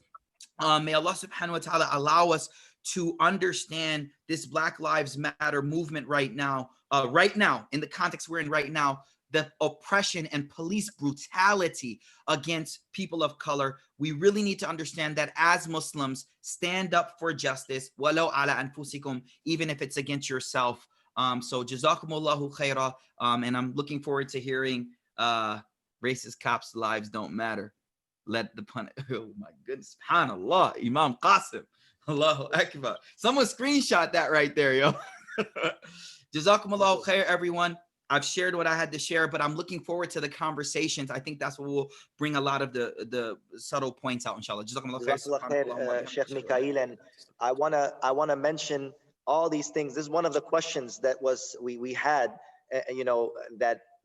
why can't we say all lives matter? And you address that, inshallah. We're gonna discuss that a little bit more. You touched on that. Yeah, we're gonna have to come back to that. Yeah. We're gonna have to come back to that. And this is an important point because a lot of the listeners, a lot of people in the Muslim community, a lot of the immigrants, believe it or not, all the brothers that are on this forum and all the people that are listening, believe it or not, and this is what affected me most. I focused my Jummah khutbah about this. I actually received Friday morning a message from somebody who clearly said, why are Muslims getting involved in this? This is not even a Muslim fight. This is a black versus white matter. And I was like, la hawla wa la quwwata illa billah. There are actually, the first thing that I said, Sheikh Mikaeel, exactly. I said, what country you're living in, man? Where are you living? Well, do you know where you are? Are you in America? You're a citizen and you're saying something like that? Sheikh Tameem, and not to dilute it and not even to start the discussion yet. I know we got other shuyukh that are going to speak, but again, I really think we need to spend a little time speaking about the Black lives, Black Pakistanis, Black Indians, their lives matter. How we look at darker skinned sisters or brothers in the community. That I know the main discussion is about African-American Black men and women. I know that, but our community needs to see how they're interconnected. Actually, Sheikh, you're mentioning this, you said documentary. There's something that Vice News did about how there's dark-skinned Indians are mistreated and prejudice is done against them. You were talking about that. I mean, it's shocking that you see that. You wouldn't imagine that it exists there, but it definitely exists. It's amongst us. And, you know, I'm glad that, you know, we're here. I'm glad Mufti Mudassir is listening, where, you know, we can take what we're listening here and convey it to our communities, convey it to them in Urdu khutbas, in bayans, make a series out of this, you know, about, you know, making the community aware of these internal ills. Jazakallah khair. With that being said, our next speaker, inshallah, is Maulana Fasih, chaplain at San Quentin State Prison, and Imam and resident scholar at Novato, the Masjid and the Islamic Center there. Inshallah, you know, please go ahead. We don't want to. I'm going to try to time myself. First of all, I'm so honored to be with all of you on this panel, serving this cause. Bismillahir Rahmanir Rahim. Subhanallah al-Azim wa bihamdihi adada khalqihi wa rida nafsihi wa zinata arshihi wa midada kalimatih. اللهم صل على سيدنا ونبينا محمد صلى الله عليه وسلم الفاتح لما أغلق والخاتم لما سبق ناصر الحق بالحق والهادي إلى صراطك المستقيم وعلى آله حق قدره ومقداره العظيم صلاة تفتح لنا بها أبواب الرضا والتيسير وتغلق بها عنا أبواب الشر وتعسير وتكون لنا بها وليا ونصير أنت ولينا ومولانا فنعم المولى ونعم النصير. Bismillah. I just wanted to piggyback off of everything pretty much everyone said. Maulana Mikaeel hit on a lot of points that I felt deeply about, and I wanted to recap. But like I said, I wanted to first read a small part from Post-Traumatic Slave Syndrome. I love this book. It's taught me a lot about myself, and whatever I say will kind of stem out from this little passage here that Dr. Joy DeGruy writes in her experience as an African American, and observing how some of the things that stemmed out and trickled down from slavery and Jim Crow has brought us where we're at today. She says, I recall being at a local school parents meeting where I overheard a conversation occurring between two mothers. One of the mothers was black and the other white. Their children were classmates and played sports together at school. The black mother commented on the achievements of the white mother's child, saying, "Your son is really coming along." The white mother responded with pride, "Thank you. He is quite the man. He's in the talented and gifted program here at the school. And as you know, he's playing well in Little League. He has really excelled this year. He's just like his father." The white mother went on for some time singing the praise of her child. When she finished, she turned her attention to the black mother's child, remembering how exceptional he was, and said, "Your son is also doing quite well, I hear." Before she finished her statement, the black mother, who too was clearly proud of her own boy. I'll say it again. Before she finished her statement, the black mother, who too was clearly proud of her little boy, said, "Oh girl, he's such a mess at home. Sometimes I could just strangle him." And that's the end of the quote. Where does this stem out from, respected brothers and everyone who's listening? Is because back in the day, one of the mechanisms that black folks used to have coming out of slavery or even deep into slavery was, and this particular point stems out from slavery, is when the slave master would come and kidnap and tear apart the families, the black families, as a mechanism, as a way of kind of diverting that white slave master. The mothers of those beautiful children used to tell the slave master that, "Oh, this boy or this girl, there's something defective in them. There's something wrong with them. They're not good for this job that you want them for." All of that was a lie. They loved their children, just like how you and I love our children. But it was a way to become like a deterrent, to get this guy away from my little babies, so that we can live together as a family. Why am I saying all of this, and why did I quote this right here from her book? Is because Muslims, whether you're a scholar or a student of knowledge or whatever, you cannot associate or be about or act like you are part of the Black struggle here in America unless you are part of that struggle yourself, unless you are walking in those moccasins yourself. And you cannot get to that point. You cannot get to that point unless you clean up your own house. And what I mean, because people won't take you seriously, and you will be walking around with a very artificial and fake demeanor, and it won't help the cause. What I mean, and I like how Maulana Shaykh Mikaeel said it. He said people are starting to feel uncomfortable. It's good to feel uncomfortable. I once had a professor say that he used to talk about all these uncomfortable subjects, and then he would always ask us, are you feeling uncomfortable? And then we'd be like, yeah, we're feeling pretty out of place. Then he would be like, okay, now it's time to learn, because when you are uncomfortable, I got your full attention. Similarly, in the Desi subcontinent community, in the Arab community, and any other community, if someone thinks that racism doesn't exist, I just came to find out very recently that there was a cream, and there is a cream in India and Pakistan that like gets sold out. It's called Fair and Lovely. And women put it on their skin to look more fair-skinned. You know, I have a daughter. I love the way she looks.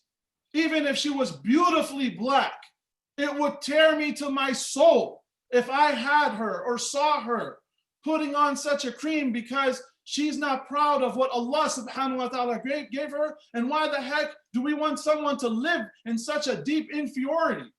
That's pathetic. We have to tell Desis, stop saying the word kallu. It's equivalent to the N-word. Kala doesn't have so many things that are a negative attached to it. But when you say kallu, you're in the wrong. My brother had to check someone one day because we weren't ever used to hearing nor using that word. And he checked his Desi brother in Chicago one day for using it. I learned something that day. That our folks are pretty damn racist. You have to stop Arabs. Yes, I'm saying it. From saying the word abid. Don't call Black folks abid. Are you stupid? What's wrong with you? Why would you say that? We are the ibad of Allah Azza wa Jal. If you're using that to identify people, you're basically calling them slaves. That's totally out of pocket. We have a problem with so many brothers coming over from foreign lands, marrying our American sisters, grabbing the visa and saying, I'm out. You will be checked on the day of judgment if you're not checked over here. I guarantee you. So we do have issues. If someone feels that we don't have issues, maybe you're part of the problem. I'm sorry if I'm coming off like this, but all lives matter. Let me tell you about all lives matter. If my entire neighborhood, and may Allah save all of our neighborhoods, but if my entire neighborhood was on fire, every single house, I would come to you and say, hey neighbor, all of these houses matter. All of them are on fire. But guess what? That's not the scenario right now. The scenario right now is the Black house is on fire. I don't need to know that all houses are on fire. We were already a part of that camp. Black folks, their house is on fire right now. If you don't see it like that, that means that you're not part of the struggle. If you're not a part of this struggle, how are you going to act like you are? No, this is a type of hypocrisy. We need to revisit many things. I have two pieces of advice for particularly scholars, students of knowledge, and mostly everyone if they can. If you want to do some work in this country moving forward, your vision has to be aligned with the vision of Malcolm X.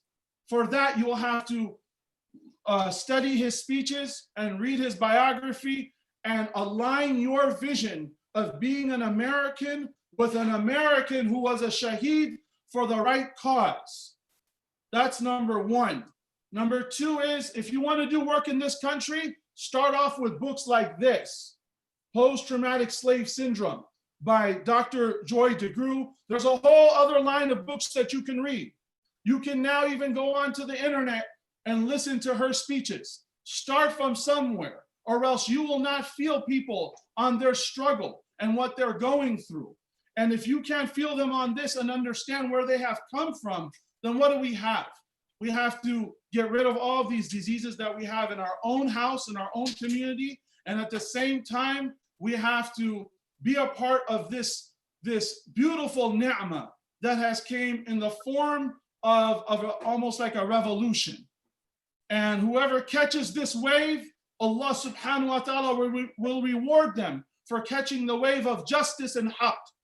You know, and that's all I pretty much have to say. Sorry for getting weird and loud. I love all of you for the sake of Allah. Jazakallah khair, Fasih, and I want to just reiterate the importance of this program we're having. One of our sisters who just chimed in and she put a comment. She said, can we please not stop today, but continue this topic? I was moving away from Islam. I was getting away from Islam because I thought these racisms were part of Islam. La hawla wa la quwwata illa billah. Listen to this. And Imams did not talk about these topics. Allahu Akbar. May Allah Ta'ala reward all of you for these points and coming. Now every minute, as people met, you know, they're sharing their feelings and their sentiments. We see how important it is for us to actually mention these quote unquote uncomfortable topics. But I just want to mention one more thing, yeah. Maulana Tameem, and it was something that I had written down, and brother Shaykh Mikaeel had mentioned it, is this is a hot topic. People feel that this is not systematic. Oh no, it's systematic. Don't get it twisted. There is a history, a track record of how this plays out and how brothers get incarcerated and how so many things stem out and trickle out from this system. So why am I saying that? Is because the other day, our brother George Floyd had passed away because a man by the name of Derek Chauvin, we should know his name too, had his knee on the brother's neck, right? So that is a result of this systematic type of racism that either you're against it or you're complacent. But we should not gas out, respected brothers and everyone. This could happen tomorrow. We are not battling results. Someone said this in the beginning. We're not up against just events. We are up against a mind state, a perception, a very, very dark type of thinking that is backed up by backwards principles. We have to think in that sense and move forward. May Allah subhanahu wa ta'ala bless all of you. Jazakallah khair, Fasih. And you know, without any delay, we want to go straight to it so we can get to our main topic discussions. Shaykh Musa Sugapong, who inshallah is going to be our next speaker, teacher in the Cleveland branch of Darul Qasim. Inshallah, we'll give the mic to him and he can inshallah address us.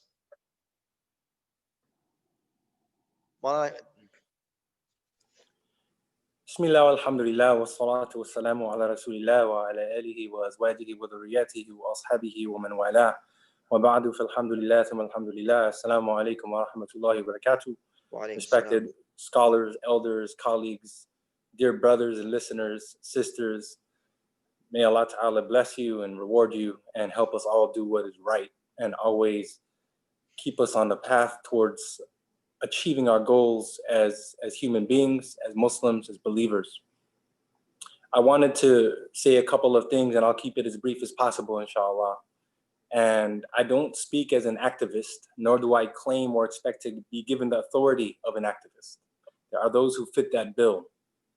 So at the same time, I'd hope and like to think that activists do not speak on behalf of Muslim scholars, determining what needs to be said or what needs not to be said.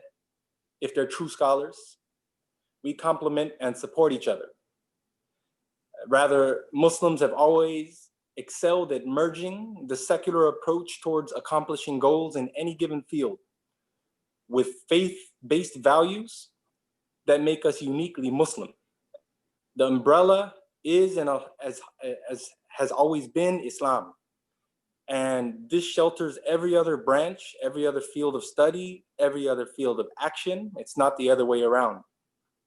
Now, that said, I speak as a person attempting to present in its most basic form the Muslim paradigm as it pertains to racism. So we go about this issue and we go about this problem effectively and efficiently. Now, that understanding that I have, it's going to be influenced first and foremost, I guess, by my training from the experts in the Islamic sciences from whom I've been gratefully able to learn from.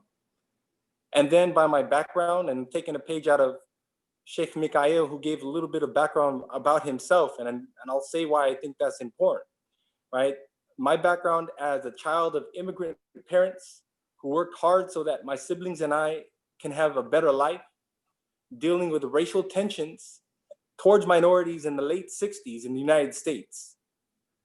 And then by my personal experience as a Filipino, born and raised in San Diego, California, as a non-Muslim, and then as a convert who embraced Islam as a 19-year-old in the late 90s. Now, it's necessary to share these things with you all because I want you to know where I'm coming from. And it's important to acknowledge what makes us different in the same way that Allah Ta'ala acknowledges what makes us different. Did he not?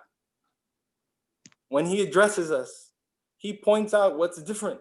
O humankind, إِنَّا خَلَقَنَاكُم مِّن ذَكَرٍ وَأُنثَى وَجَعَلْنَاكُم شُعُوبًا وَقَبَائِلَ لِتَعَارَفُوا. He acknowledges our differences, that we've made you into males and females, nations and tribes, different types of people. But for what?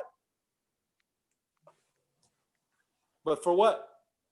لِتَعَارَفُوا, so that we can know each other. So we have to acknowledge and recognize that diversity is a part of Allah's beauty and His creativity, and it's from His signs. Right?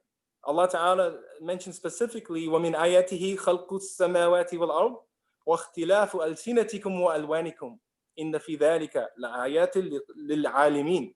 That from His signs is that He created the heavens and the earth. Right? Allah first mentions the creation of the heavens and the earth, and He mentions how these are from His signs and how marvelous are the creation of the heavens and the earth. How beautiful is it that we can look at a sunrise and a sunset every single day and it won't be like the one before it. That the colors we look at in the sky, the colors of the leaves in the autumn, the colors of the feathers of all the different types of birds, all of these are very different. And Allah mentions that this is from His signs. But the creation of our languages and the creation of our skin colors, this is also from His signs for the people who actually have knowledge, for the people who have knowledge, for the people who know. So once we accept and acknowledge explicitly, very clearly what makes us diverse and what makes us different, realizing that it's a sign from Allah, then perhaps we can start to progress. We have to acknowledge it. We can't deny it. One of the things I think that happens is, as Muslims, we like to make this claim like, you know, we're not American or we're not Arab, we're Muslim, right? We're Muslims. Don't say that I'm an American or I'm this or I'm that. We're Muslims. Well, that's all fine and dandy, right? Until it comes to personal decisions and choices that we have to make, then all of a sudden it's like, okay, wait, hold on, right? For marriage, for example, and this is a different discussion that hopefully we can have, right? We're all Muslims until someone proposes to your daughter. We're all Muslims until, you know, it's time to go to a particular masjid, right? Now we start to identify with a particular type of Muslim that we are. We have to actually acknowledge what makes us different and make sure that we don't deny that. We are different. And when we acknowledge that, then it will help us, I think, appreciate the different perspectives that we have and begin to adopt that. So there are going to be uncomfortable conversations and discussions to be had. And there's a lot to be said. And I also would rather move to the conversations and the discourse that we were hoping to have. If you are tuning in to hopefully hear something very unique about you or the specific type of racism that you've experienced, well, the list is too long. I don't think we're going to get to that. You might not hear something specific to you, but if we can at least correct our approach, correct our frame of mind of how we're supposed to go about this, then that's the first of many steps towards making the situation better and improving our condition. And one of the things that make us uniquely Muslim when, we try to approach these things and we try to handle these situations is that we are people of remembrance of Allah. We are people of consciousness, that there is something that is beyond our own selves that we try to keep in mind when we factor in the solution. So when the Prophet Sayyidina Musa alayhi salam and his brother Harun were commanded to fight oppression and the injustice of the Bani Israel, they were commanded to go to Fir'aun, idhab anta wa akhuka bi ayati wa la taniya fi dhikri. That go you and your brother to the Pharaoh with my signs and do not be negligent in my remembrance. It must be done with the remembrance of Allah. It must be done with as people of consciousness. If we have that, then we will have Allah with us. And if we are void of that and we fail to be people of consciousness and be people that make sound decisions based on what our deen would like from us, irrespective of how uncomfortable it might sound and how uncomfortable it might feel, then we will be left to ourselves to try to solve the issue. And that's when we will be void of effectiveness, void of barakah and blessings, and void of efficiency. And I pray that won't be the case. And may Allah Ta'ala help us all in acquiring and accomplishing our goals. May Allah Ta'ala guide us and give us the strength to always do the right thing and help us become better. Jazakallah khair, Maulana Musa, and to all of our listeners and to the ulama and the respected elders that are here. I know that our time is, we said up to 4, but we want to take a little bit more time. Anybody who wants to chime out, any of the scholars that have to go, if they wanted to make their statement before they leave, they can do that. But we're going to continue this to, I think this was the main part of the discussion, is the question and answer and some of the things that our brothers and sisters have asked about. With that being said, I want to commence the questions and a panel discussion directly to Mufti Mudassir Sahab, Hafidhahullah Ta'ala. Mufti Sahab, मैं आपसे ये सवाल करना चाहता हूँ कि आपने ये जो बातें सुने, तो one of the questions Mufti Sahab that came कि जबकि हमारे पास एक ऐसे दीन है जो बिल्कुल racism के लिए जरा बराबर उसकी toleration नहीं है. Our tradition is such कि जैसे कि हम कहीं एक हदीस या आयत कुरान में ये नहीं है कि हम इन चीजों में different color or difference of language, तो ये कहाँ से आते हैं ये चीजें हमारे communities में, क्यों ये चीज है और हम क्यों इन चीजों के बारे में खामोश है. ये हमारे जो अक्सर जो दोस्त अहबाब जो पूछ रहे हैं कि जबकि हम हमारे दीन बिल्कुल इस मामले में साफ है, तो इन रंग के एतबार से और ज़बान के एतबार से हम क्यों आपस में इतनी ज़्यादा रेसिज्म है, प्रेजुडिस है, फ़िरक़ावारियत है, और इस वजह क्या है, और हम कम्युनिटी के एतबार से हम इसको सॉल्यूशन इसके लिए एक हल आप अगर कुछ आप फरमाइए इसके बारे में. Shaykh Tameem, if you can just translate the question as well. The question was that in our tradition, and this goes to all the respected scholars that are here, and to the listeners, that in our tradition that is so all-encompassing, that does not allow or tolerate an iota of racism or prejudice, how do these things creep into our communities? It's shocking.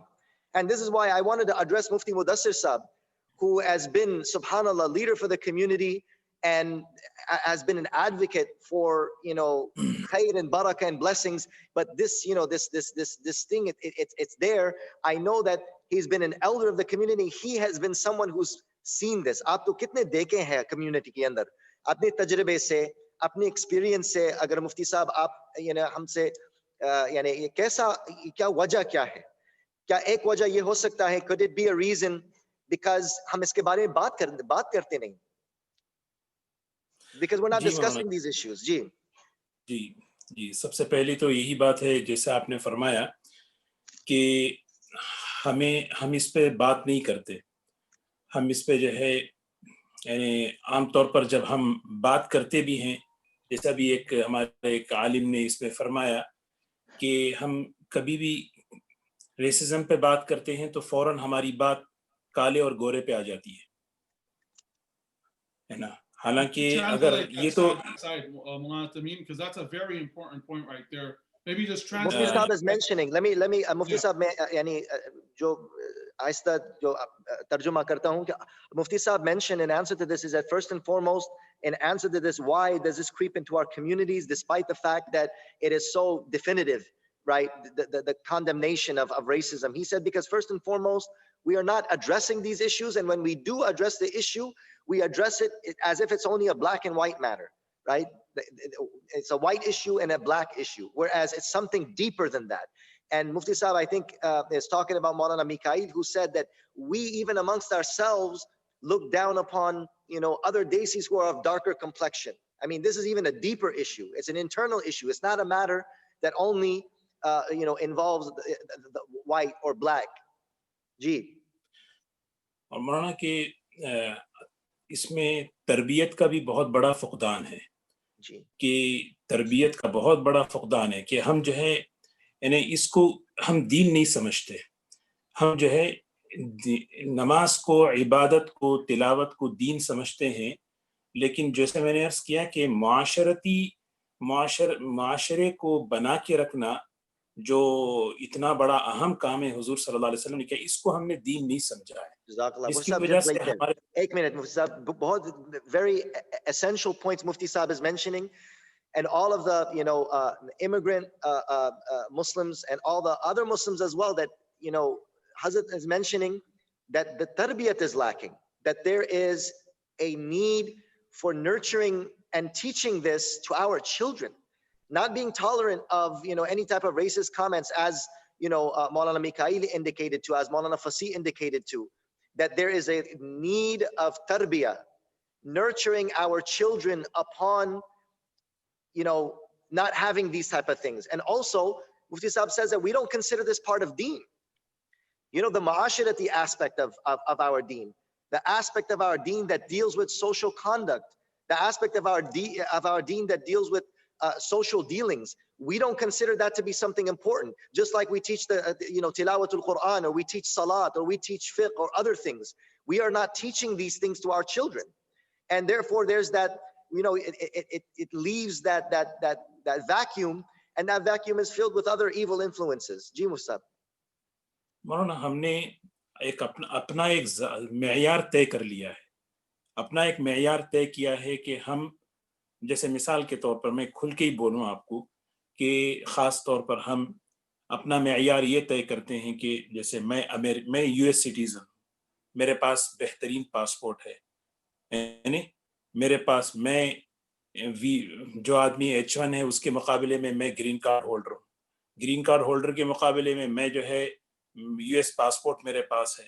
جب ہم اپنے علاقوں میں جاتے ہیں تو وہاں ہمارا ایک برتاؤ دوسرا ہوتا ہے. سمجھ رہے آپ کہ ہم نے ایک معیار طے کیا ہے فخر کا, ہم نے ایک معیار طے کیا ہے اپنے, حالانکہ یہ اگر ہم دیکھیں نا, میں اس کو ایک قرآن پاک کی زبان میں خیر من, یہ جڑ ہے مولانا, انا خیر من, انا خیر من, میں بہتر, میرا پاسپورٹ بہتر, میری جاب بہتر, میرا قبیلہ بہتر, میں ایک ذہن میں معیار انا خیر من. ہمارے استاد کہتے تھے اللہ تعالیٰ کو انا خیر من, انا جو ہے نا نون کے اسٹریس کے ساتھ بھی کہنا پسند نہیں آیا, اسی لیے اللہ نے کہا انا کہو, حالانکہ نون کے بعد الف ہے, انا کہنا چاہیے, وہ بھی پسند نہیں, انا خیر من. یہ جو ہے نا یہ حالانکہ شیطان کا جو کفر تھا وہ اللہ کا انکار نہیں تھا, شیطان کا جو کفر تھا وہ انا خیر من تھا, وکان من الکافرین. ہم اس کو ریئلائز نہیں کرتے کہ یہ چیز کتنی شیطانیت سے, جہالت سے قریب ہے اور دین سے دور ہے. تو یہ معیار ہمیں جو ہے نا اپنا درست کرنا ہے, اپنا معیار جو ہے ہمیں اپنے کو بدلنا ہے. Mufti Sahib mentioned beautiful points. He said another point is that we as immigrants, we've created our own standards, as Shaykh Mikaeel and Imam Qasim so beautifully mentioned, this shaitanic standard that, you know, we have our own standard of how we consider ourselves to be better than others. And Mufti Sahib touched on an important point, that it's not just a race thing, right? That's, you know, strictly, you know, white and black issue, but it's much deeper than that. We've created standards by which we consider ourselves khayrun min, which was the shaitanic slogan, right? And an interesting point, Mufti Sahib mentioned that Shaitan didn't disbelieve in Allah. He didn't reject Allah subhanahu wa ta'ala, but he said, Ana khayrun min. This was what led to his kufr. And Allah subhanahu wa ta'ala, this ana that he said, me, I am better, this superiority complex, right? This is the thing that we have created our standards, and this is the thing that we need to work on removing from ourselves. Beautiful. हमारे एक साथी अभी मौलाना बता रहे थे ना कि रिश्ते के मामले में मौलाना मैं हमारी कम्युनिटी से बहुत मतलब दरख्वास्त करता हूं कि कई रिश्ते, कई लड़कियों के रिश्ते सिर्फ इस पर रुके हुए हैं कि वो उनके मेयार के मुताबिक नहीं मिल रहे, मेयार जो उन्होंने अपना कायम किया हुआ है, बिल्कुल, और उस पर इतना माँ बाप अपने बच्चियों पर जुल्म कर रहे हैं, हम इसको जो है ना खत्म नहीं कर रहे। यानी अल्लाह हिफाजत फरमाए, मेयार वो है जो हदीस ने बताया, वो नहीं है फस्फुर बिज़ातिद्दीन तरीबत यदा, वो मेयार नहीं है। जो मेयार जैसे अभी हमारे एक मौलाना ने कहा कि रंग का मेयार है, खानदान का मेयार है, इसमें बच्चियों की उम्रें बढ़ती चली जा रही हैं, बढ़ती चली जा रही हैं, जुल्म है। तो And Mufti Sahib is mentioning another very important thing to understand is because of these standards, not the standards of Allah and Rasul, shaitanic standards, right? Even, you know, young girls are not getting married in immigrant communities because of these standards that we've created for ourselves, right? The standards, which is it's a zulm, it's an oppression. And our standard is not the standard of hadith, right? فَاظْفَرْ بِذَاتِ الدِّينِ تَرِبَتْ يَدَاكَ. That, you know, hold on to the standard of religion. Like you look at the quality of religion in the person who is proposing to your daughter. Don't look at all the other standards that you've created. And he said that you know, girls are getting older. You know, girls and families and in society, they're in Muslim communities, they're getting older, but they're not finding proper rishtas. They're not finding proper proposals because they're rejecting all the proposals. Every single proposal that's coming for their daughter, because it's not in accordance with their, ignorant, standard, the standard that they've made themselves, not a dini standard, not the standard of Allah and His Messenger, right? This is a great oppression that we are doing to our own, families, to our own children. And we need to change this. Mufti Sahib is mentioning we need to change this. Jazakallah khair, Mufti Sahib. And anybody else on the forum, it's open. Anybody wants to chime in and mention anything, please. I want to add something. You know, I think 3 of the ulama talked indirectly about tarbiyah of children. Yes. And that's very important. I indirectly hinted to it. Maulana Hamzah brought it up directly. And 3 other ulama brought this up because we don't understand how we not actively but passively pass on racism, anti-black thinking to our children. And that's why I keep saying "Dup me na jana," like don't go out in the sun, because that's a passive method of passing on anti-black. And there's something we need to talk about, ulama hazrat. Look, right now, and Mufti Maulana Hamzah hit the nail on. He's like, there's no Olympics for oppression, yo. That's a great one. Like at the time when there's oppression, you know, but well, these people are going through worse. Like, chill out. We have an issue right now. Let's deal with the issue at hand. So I think that's a beautiful point, Maulana Hamzah. That's very important. But when I say anti-black, listen, right now, the Muslim community has to understand what African Americans are going through in general. That's very important to be aware of because you live in America. You're a part of this community. You need to understand it, number one. At the same time, what we are trying to talk about as ulama and scholars of the tradition is we want you to understand. I specifically want to bring up that this is a satanic disease and religion that we have always been addressing through kibr, through cleaning your heart. But normally it's like, he's talking about cleaning the heart again. Yeah, what's important about that? Now we're like, now you see how important it is? Now you see how important it is to clean your heart? because this is the source of racism. That if you walk past a black person, a dark-skinned person, I'm going to start using the word dark-skinned, not to take away from Black Lives Matter, but so that the community sees that this is your problem. You are sick. You have a maraz. That when you see a darker-skinned brother or sister, if you think anything for a second, you have a maraz in your heart. And as Imam Tawhidi said, the hadith of shaitan yajri fi dam, subhanallah. When he said that, that just made me think, because basically I'm looking at ulama, so I'm forgetting that we have this whole audience. But there's a hadith that basically said that shaitan runs in our veins like blood. And so it just, when he said that, it just dawned like, subhanallah, we have to really be working at fighting against this anti-blackness. Well, I wanted to give an example. I wanted to give an example just for the parents that are listening. Is that just one incident that happened in my home.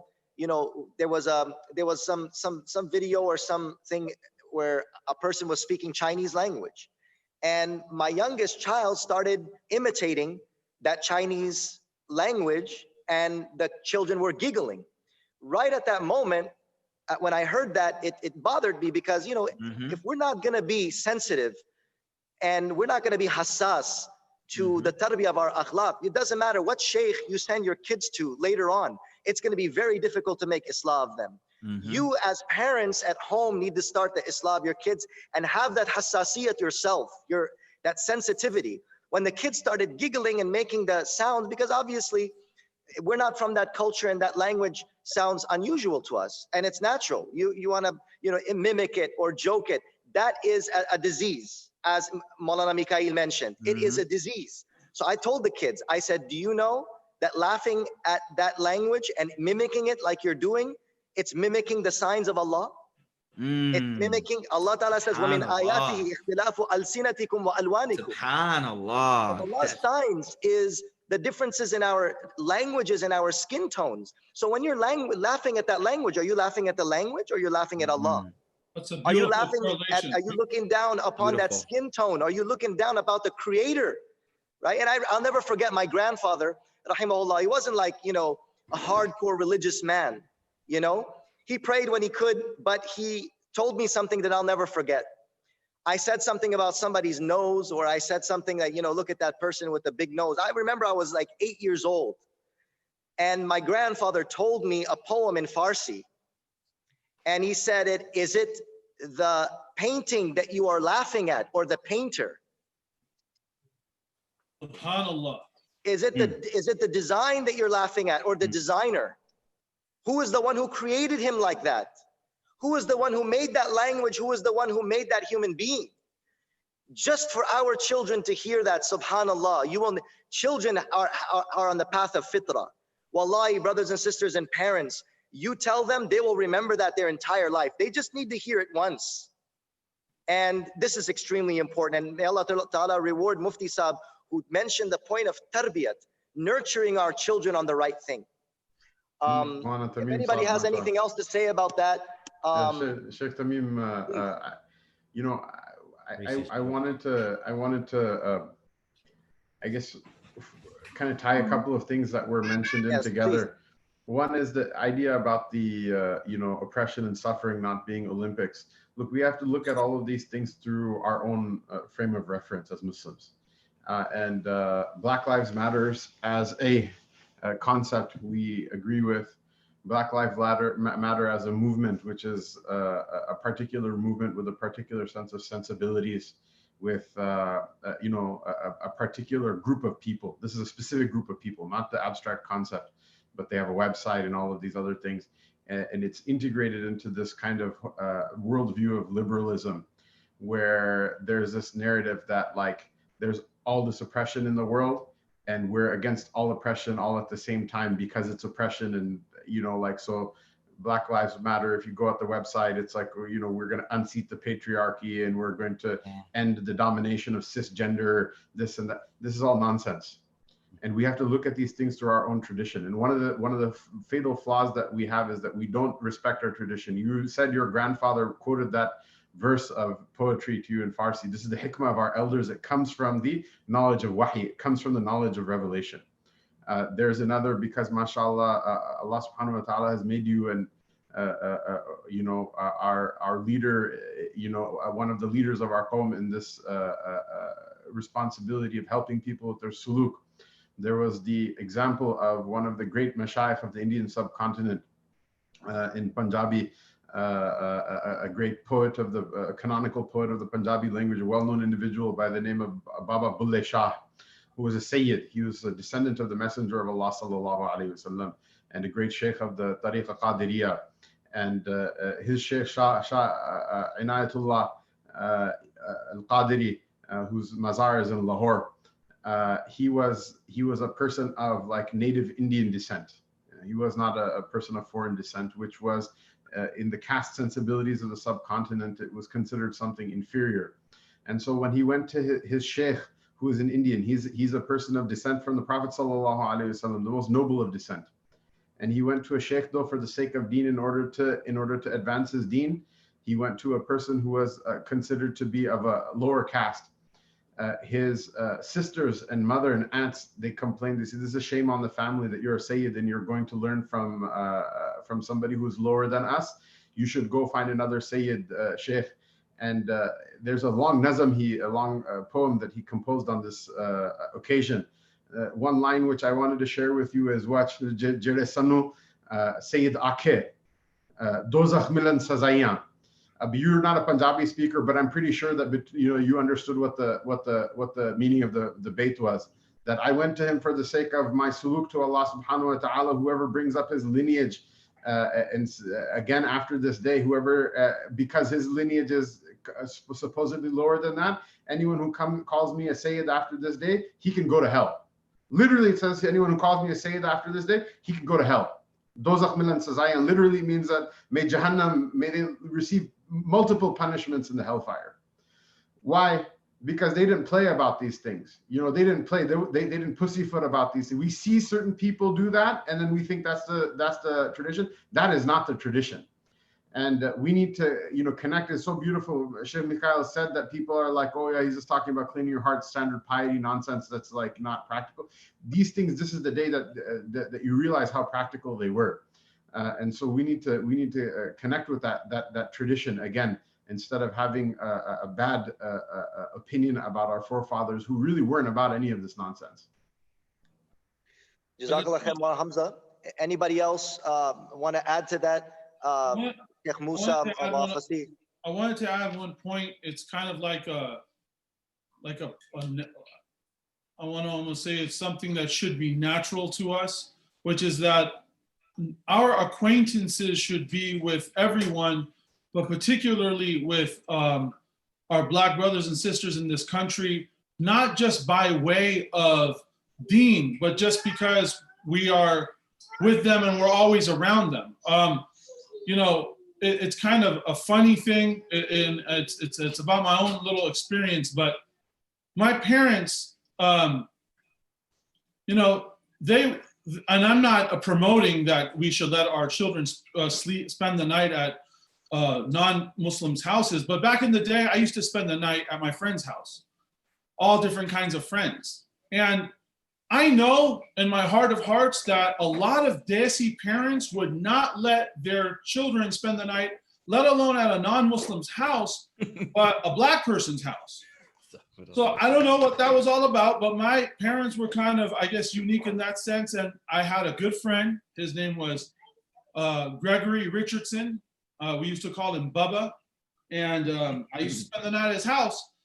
And that was just like a normal thing. So something funny in correlation to this story is that one time I'm sitting in his living room and he had a rule in his house. His dad was a trip. His dad said that if you're gonna watch anything on this television, it has to only be about Black folks. You understand? I was like, okay. And then blah, blah, blah, blah. Okay, man, you got it. So one time he was going to the restroom and he was like, hey, remember the rule. I'm going to the restroom. If you're flipping through the channels, make sure it's about Black folks. I was like, yeah, I got you, man. He comes out, and remember Urkel, Family Matters? I put that on. And he was like, what are you doing? I was like, man, this is a show all about Black folks. He said, man, that's Black folks trying to be like white folks, bro. I'm going to get in more trouble. I'm going to get in a lot of trouble. Change the channel. Why am I saying this story? I'm sharing this story is because I had that experience with him and it was just kind of natural. Do you understand? And a lot of us, we don't see too many of our brothers except on Eid. You know, I think that being in America and, you know, not seeing enough of the Black community sometimes is kind of weird because you're in America. So how is it that, you know, if your bubble is so tight and you're not with the people of this land, then like, that's kind of strange to me. I don't know. Maybe my world is different. Even the location of where I live, it's not a ghetto, but it has the symptoms of a ghetto, you know? So I live in Vallejo, California. So you kind of grow up there and it's just a natural occurrence. And then whatever those folks are about, you're kind of naturally about. And when it has the Islamic spin to it, it makes it obviously all better for this life and the hereafter. Sheikh Tameem there? Okay, if Sheikh Tameem's not here, I wanted to just speak to Sheikh Hamzah and the rest of the panel as well. First thing, Maulana Hamzah, he brought up a good point, which has to do about with Black Lives Matter as a movement. You know, many Muslims, and rightfully so, we're apprehensive about what bandwagon we are on because we only have one bandwagon. That's the bandwagon of Allah and His Rasul, and the way of the Sunnah. So for sure, we should be apprehensive about the how we can be used and things like that. I think that's an important discussion to have 100%. And I'm happy that Sheikh Hamzah brought that up because, you know, you go to the Black Lives Matter website and you're going to see a lot of stuff. You're like, whoa, how are we even saying Black Lives Matter when Black Lives Matter seems to mean so much? That's why I keep saying to everyone, you know, Black Lives Matter, we need to understand it in our context in America, what it's referring to, and also what it applies to for us specifically. So I'm just happy that Sheikh Hamzah brought that up because that's very important to understand as a community. The other thing that I wanted to bring up what Sheikh Fasih said about the sleepovers, this is important. Look, if you don't have dark-skinned people in your circle, your children will never know that, oh, we chill with these people. We're cool with these people. They aren't ghair, right? Like they call the Afghans alaqatul ghair, right? Something like that. I mean, I heard ghair, whatever. Yeah, it's just a joke. Correct. Northern Pakistan. Yeah. Alaqatul ghair. So Yeah. what I'm trying to say basically is that the Prophet ﷺ said, oh Allah, keep me amongst the masakin. Let me die with them. Let me be amongst them. Find me amongst the masakin. What I'm trying to say is that one of the problems is that we created bubbles, cultural bubbles, where we don't let other people into our house. We don't break bread. When's the last time a Black person, Muslim, just say Muslim right now, has been at your house breaking bread? When's the last time you invite? And we all need to reflect on that. That way, have my children ever seen a Black person walk in this house? Now, you may say, well, we just let anyone come in. And this is what I want to talk about, color blindness. One of the things that woke people start to say is, well, shouldn't we not see color at all? And I think we need to educate the Muslim community on what does it mean to not see color. One of the things to understand, when you don't see color, it's paramount to saying my race is the center of the universe. You're not aware of your own skin color. Every one of us, Dadiwala, right? Every one of us sees who we are because we see how people see us. So we're cognizant of our color. We're cognizant of our subculture, if that makes sense to everyone. And so why I'm mentioning this is color blindness is not the objective. Color blind, this is important for our audience to understand. Color blindness is not the objective. Absolutely. Yeah. Okay. Important to understand this point. The rainbow, the garden is beautiful because of its diversity. As Sheikh Musa said, like, we want the diversity. It's beautiful. We don't want to not see color. We want to, now this is where we get all to your heart now. The ulama talking about cleaning the heart again. We want you to see the color, but not arrogate yourself saying that I am better. You get what I'm saying? And so that's one thing I want to highlight. We don't want to be color blind. We want to Right. see color, but recognize the beauty in all of it. لِتَعَارَفُوا. It's there by design. Allah put those different shades by design. All right. So that's one thing I wanted to kind of bring up if the ulama kind of want to comment on that. MashaAllah. Mikaeel, Jazakallah khair. There was something that I wanted to kind of shift the discussion. Maulana Musa mentioned something, and I want to bring this about, and I know it's sensitive. Alhamdulillah, the whole topic is sensitive, and it's been extremely beneficial. We're getting in a lot of comments from listeners and from watchers that, you know, how come these topics weren't being discussed before? So I think this is a start of something good. People are saying, you know, how come we can't, you know, speak more towards directing it towards the Desi community? I said, look, this is just the tip of the iceberg. This is just the beginning of many, many conversations that we're going to be having, inshallah. This is just the start. And inshallah, it's a good start. But what I wanted to touch on, and anybody can chime in when they want, but specifically, I want to direct this to Maulana Musa, and then after that, if Maulana Mikaeel or anyone else would like to say. Maulana Musa said something that really affected my heart. Please, respected listeners, listen to what I'm about to convey to you from what Maulana Musa mentioned. He said the discrimination and the racism that I experienced from the Muslim community has been worse than what I experienced from non-Muslims. Subhanallah. Let us, yani, it's hard to say this and it's hard to hear this, okay, but it's a bitter pill. Brothers and sisters who are listening, who are, you know, leaders of Muslim communities, imams, how can we tolerate that a person who left everything, left the way of their forefathers, came into our family, came into our home, we took them in our embrace, and then we hear them say that my own relatives or my own people, they treated me worse than the non-Muslims treated me, right? How can this be possible? Now, with that being said, I want Maulana Musa first. If, you know, I don't want to put you on, if you don't feel comfortable, I know this is a platform. Anybody can, you know, share whatever they feel comfortable with, or if they don't, they can remain silent and say whatever they want to say. You're not obliged. But if Maulana Musa can share just an incident so that the listeners can see and hear, you know, what was that particular treatment that you experienced? What can we do? What can the listeners, the people who are viewing right now, what can they do to stop this? What are some of the 1, 2, 3 things that they can do to stop this? If you can, inshallah, mention that, Maulana, I would really appreciate that. What was it that you experienced that was, you know? Mashallah, you know, I kid you not right now when I say that, first of all, like I mentioned when I spoke, that we're not going to be able to get through everything. And you may be disappointed when you listen to this because what you felt needed to be addressed wasn't addressed. And I kid you not, that while we're sitting here, while I was talking, as soon as I got done, I muted my mic because I started getting yelled at by my wife. Because she said, she told me that, she told me that there are certain things, there are certain things that you needed to say that you didn't say. And this was taking place as you all continued after I spoke. Please say that now, Maulana. We want you to say that now.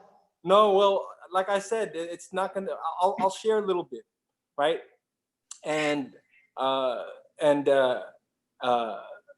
what's worse to me is that a lot of it had to do with the racism that she experienced, and even my own kids. Because now, as a imam or Shaykh or whatever people want to look at me as, I'm a little more sheltered from it. It's a little bit more covert, right? Like yesterday, mashallah, a well-intended brother after the khutbah comes up to me. He's like, mashallah, where are you from originally? Where are you from originally? So I'm from the Philippines originally, you know, speaking in Arabic. And then, you know, because probably they don't necessarily understand the Fusha, they shift back to English. And then after we have this conversation, before we decide to part ways, it's like, well, just want to let you know, if you ever need help understanding Arabic and Hadith and Quran, just let me know. I'm available there for you, right? And, you know, like I said, to me, it's more comical. And, you know, it's a little bit more, again, covert. It's not intended. It's from a good place. Well, these are the little things as they look at the Chinaman, and, you know, he probably doesn't know Arabic. But these are the type of things, and, you know, we have to acknowledge that it's there. And I think there's been an emphasis placed on understanding what Black Lives Matter even means. I just had to respond earlier today to my sixth graders elementary school who released a statement about the importance of Black lives. And there was a response of another parent on this school chat where they said, well, don't all lives matter? And I had to respond to it. And, you know, one of the parents did respond by saying, like, look, it's not Black Lives Matter only, right? It's Black Lives Matter too, right? So there's an implicit way to understand the import of that statement. And the way that you interpret that statement reveals a lot about who you are. And it reveals a lot about your own biases. That if you're going to look at Black Lives Matter and then somehow get offended because you think it's Black Lives Matter only, then what does that say about you? Because, you know, it's not a us versus them. It can't be one-sided. And if we really want to affect change in our communities, it has to be from both sides. And the Black community has felt like it's always been one-sided and it's not being received the way it needs to be, right? So I shared this with you, Tameem, about how and then that's one of the reasons why I want to be very, very clear about where I'm coming from and what my perspective was, you know, before going into details, because even as a convert, Filipino, born and raised in California, as a Muslim, I've faced more racism from my Desi and Arab Muslim brothers, and who I love dearly, than my non-Muslim friends and communities. Now that's a problem when we are on the minbars trying to preach what, you know, how pristine Islam is, and it is. But unfortunately, us as Muslims are very far from that standard. And well, Musa, I want to ask you what just one or two things that can be done. One or two things that can be done. And I know this is deep rooted. Mufti Mudassir touched on this. Barakallahu fi, that he said tarbiyat. You know, I think it's not being done in the home. We tolerate these things. If I can just share one thing that Maulana Ashraf Ali Thanwi, the Shaykh of our Mashayikh, that at one incident, and Maulana, I just wanted to show like, you know, one thing that we can do for us to listen to our brothers and sisters who get discriminated, who get treated this way, who are treated like they are ghair, right? Like Maulana Mikaeel was saying. Maulana Ashraf Ali Thanwi, one of the students, his disciples, was reading a letter. And while he was reading this letter, there was Islahi letters, he wanted Maulana Thanwi to, listen to that and then answer it. So the letters would be dictated and then Shaykh would give the answer, hearing it. So the murid, he's reading the letter and then he says, Hazrat, ye to ek Bengali malum hota hai. Jo likhne wala hai, ye Bengali malum hota hai. The one who is the writer of this letter looks like he's a Bengali. Now, you know, to those brothers, who are listening, you know, the Bangladeshi brothers and sisters, Urdu is not their language. Urdu is not their mother tongue. So the way they pronounce it or the way they say it, they have an accent or they might not be able to pronounce it perfectly. So this person, the disciple, while he's reading the letter, he said, ye jo khat likhne wala hai, ye Bengali malum hota hai. That the one who was writing this letter looks like he's a Bengali, and he said it. Hazrat said to him, and this is where I want all of our listeners and viewers to take point of, zero tolerance in tarbiyat of who you're dealing with. He said, tumhari andaz se malum hota hai ki tumhari dil ke andar kibr hai. Kibr ki boo aa rahi hai aapke andaz se. He said, from your tone, there is the sense of arrogance that I see, right? I'm getting this sense of arrogance. He said, Jao, 2 rakat namaz tawbah pad lo. Go make istighfar and go pray 2 rakat salat tawbah for this kibr that I sense inside of you. And this was his student. This was his murid, this was his student, or whatever you want to call it, his disciple. And he had zero tolerance as a shaykh, that he saw that, the hassasiyat, that sensitivity, that, you know, we have to be aware of this as parents, as teachers. Wallahi, I have heard in the circles of some of our learned circles, such things, you know, that is very, very sad. And that we hear. I heard just recently, somebody said, oh, wo kehne wala aadmi jo ye kahega, ya to jahil hoga ya Bengali. Astaghfirullah. Jo ye baat kahega, yani he heard something preposterous. We were in a circle. He heard something preposterous, so he said, "Jo ye baat kehne wala hai, ye to ya to jahil hoga ya Bengali hoga." La hawla wala. In other words, the person who is saying something so preposterous, he's either going to be an ignoramus or he's going to be a Bengali. This is within the Desi community. That we actually, this is the alfaz, these are the words, this is what we allow, and then other people, ha ha ha, giggling about it. Wala hawla wala quwwata illa billah. This is the tradition of our akabir. Those who claim that they follow their mashayikh and their teachers. Maulana Ashraf Ali Thanwi rahimahullah, zero tolerance. So I want to, let's talk about how we solve this in our community. So first thing first, as Sheikh Musa was saying, we as scholars, I think all of us, we in this panel, at least we agree that our Muslim community needs to understand what Black Americans have been going through and why we say their lives matter. It's like the children of Israel, you talking to an Egyptian saying all lives matter. No, Beni Israel lives matter right now because they're being systemically oppressed by you. So it's important to understand why we're saying Black lives matter based on the context that we're living in. The next thing, how do we, like, you know, this, I'm so happy Sheikh Musa spoke up because, you know, I get it a bit as a Sheikh, Imam, whatever. I stand up on the member and you know, you come down and someone says, you know, if you need some help with Arabic or, you know, some weird thing, you know, some weird questions. How do we solve that? That was the question that Sheikh Tameem asked. I think our communities need to go out of their way to push forward on the member or on the board, because diversity, we need more exposure. Sheikh Musa's community, they see him, they know him, and now those people have a broader band of tolerance and exposure and understanding than someone in a community where only thing they see is Arab Misri or Arab Philistini or Arab whatever. They see him and it's just like, oh wow, look at that, that's so weird. Wow, all right, when did you guys become Muslim? And it's just you feel like the level of ignorance, but it's truly just a lack of exposure. And so I think we need to go out of our way to encourage more exposure. Sheikh Musa, what do you feel about, you know, what do you feel about that? What do you feel about? Well, I would say, you know, one of the things is recognizing the value of the Black Muslims specifically in our community, and African Americans in particular. And, you know, we forget sometimes, and in the United States, that the largest demographic of Muslims in the United States are actually African American. They most probably accurately represent who we are as Muslims in America.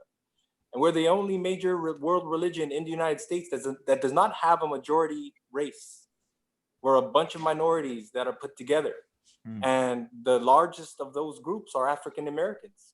And even in our own city here in Cleveland, Ohio, the oldest masjid is called the first Cleveland Mosque because it was the first Cleveland Mosque, right? And it was established in 1937. And for the mathematicians, it's about 83 years ago, right? So they're like our 83-year-old grandfather. And if we want to talk about respecting our elders, then recognize and respect the type of work that the African Americans have laid down on the ground so that we can have the type of communities that we have today. So they were the ones bearing the brunt of the burden to make sure that we can practice Islam the way that we do today.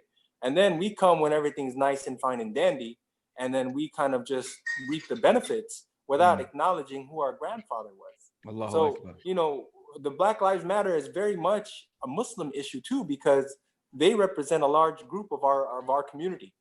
And if we can start valuing them, right? Because I think, again, a lot of times it is kind of inadvertent, but it's because of our subconscious lack of value that we place to that community.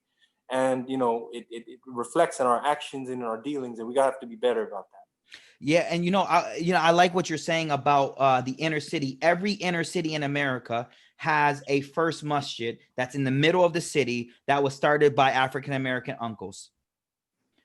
but they are largely, for the most part, left out of the more wealthier masjids. We'll go and drop off food for Ramadan, but we won't break fast there. You know what I'm saying? We got to go in quick and get out quick. So I think when we interact more and engage more with the inner city masajid here in Dallas, I'm in Dallas, and Dallas, you know, is the Muslim community is doing amazing. Masjid here, masjid there, mashallah. But the inner city masjid in Dallas is beneath code for city standard. Do you hear what I'm saying, guys? It doesn't pass codes. That's crazy, subhanAllah. You know, And we have. I apologize. Please go ahead. No, please. I mean, the thing is this. Look, I wanna add something a little bit more, because it's important that like these types of dialogues be real about how certain things are going to work and how certain things are going to get solved. And it's important. Diversity is important, but diversity shouldn't mean tokenization, if you understand what I'm saying. It cannot be a superficial type of diversity, right? And some of these things, they're so deep-seated and they're so deep-rooted, they're not going to be solved in one generation. They have to have more long-term problems, and there are problems that are linked with one another. Again, it's not Olympics that this problem takes priority or whatever, but you know, what are you going to do when that immigrant wealthy masjid that's doing all of this, you know, stuff that may be out of character or that is out of character for Islam, that masjid is also under code. It's beneath code, but not for the city, but the deen itself. You understand? And this is one of the things that I think every single one of us on this panel has experienced at some point or another, that none of us receive support from the community. You know, even putting the race issue to the side, right? The thing that is the king in our communities is what? It's money. That's what makes the big masjid the big masjid. The bigger the chandelier you have, the more people think that this masjid is somehow a legitimate representative of Islam. This is a sickness that all of us have inside of our hearts, right?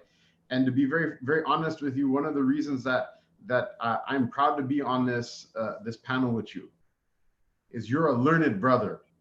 You understand what I'm saying? You are not just an angry voice. You are not just a token face. You are not just somebody who is, you're a learned brother. There's time and investment that went into you in order to make your seat at this table something that is only a jahil can dispute.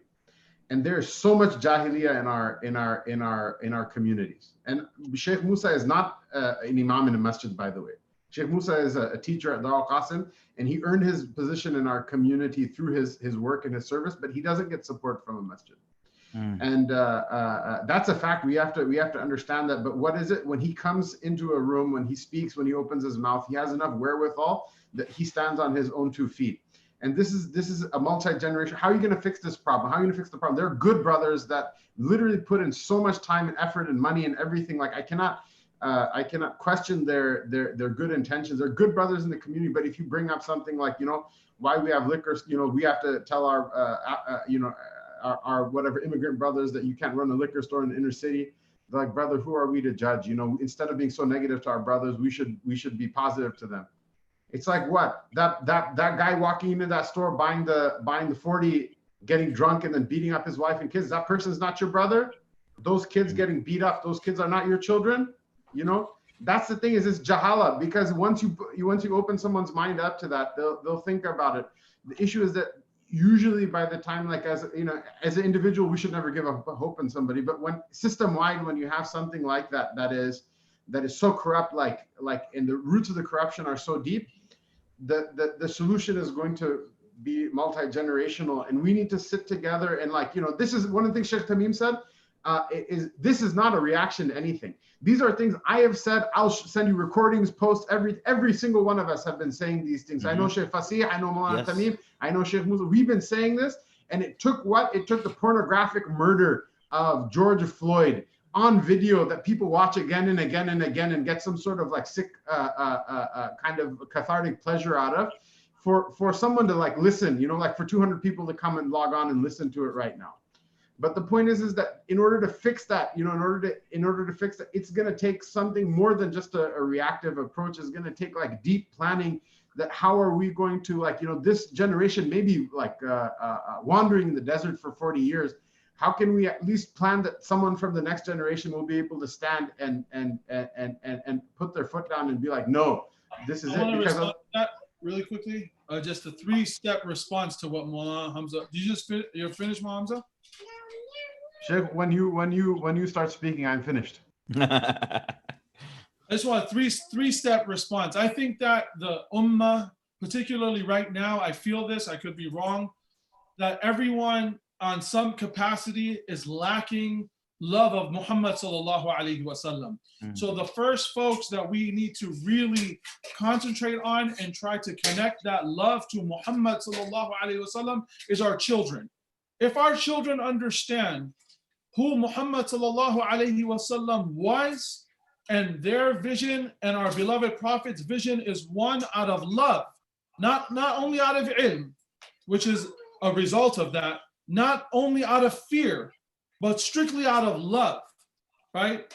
For they have ashad love in their heart for Allah subhanahu wa ta'ala and the Prophet sallallahu alaihi wasallam.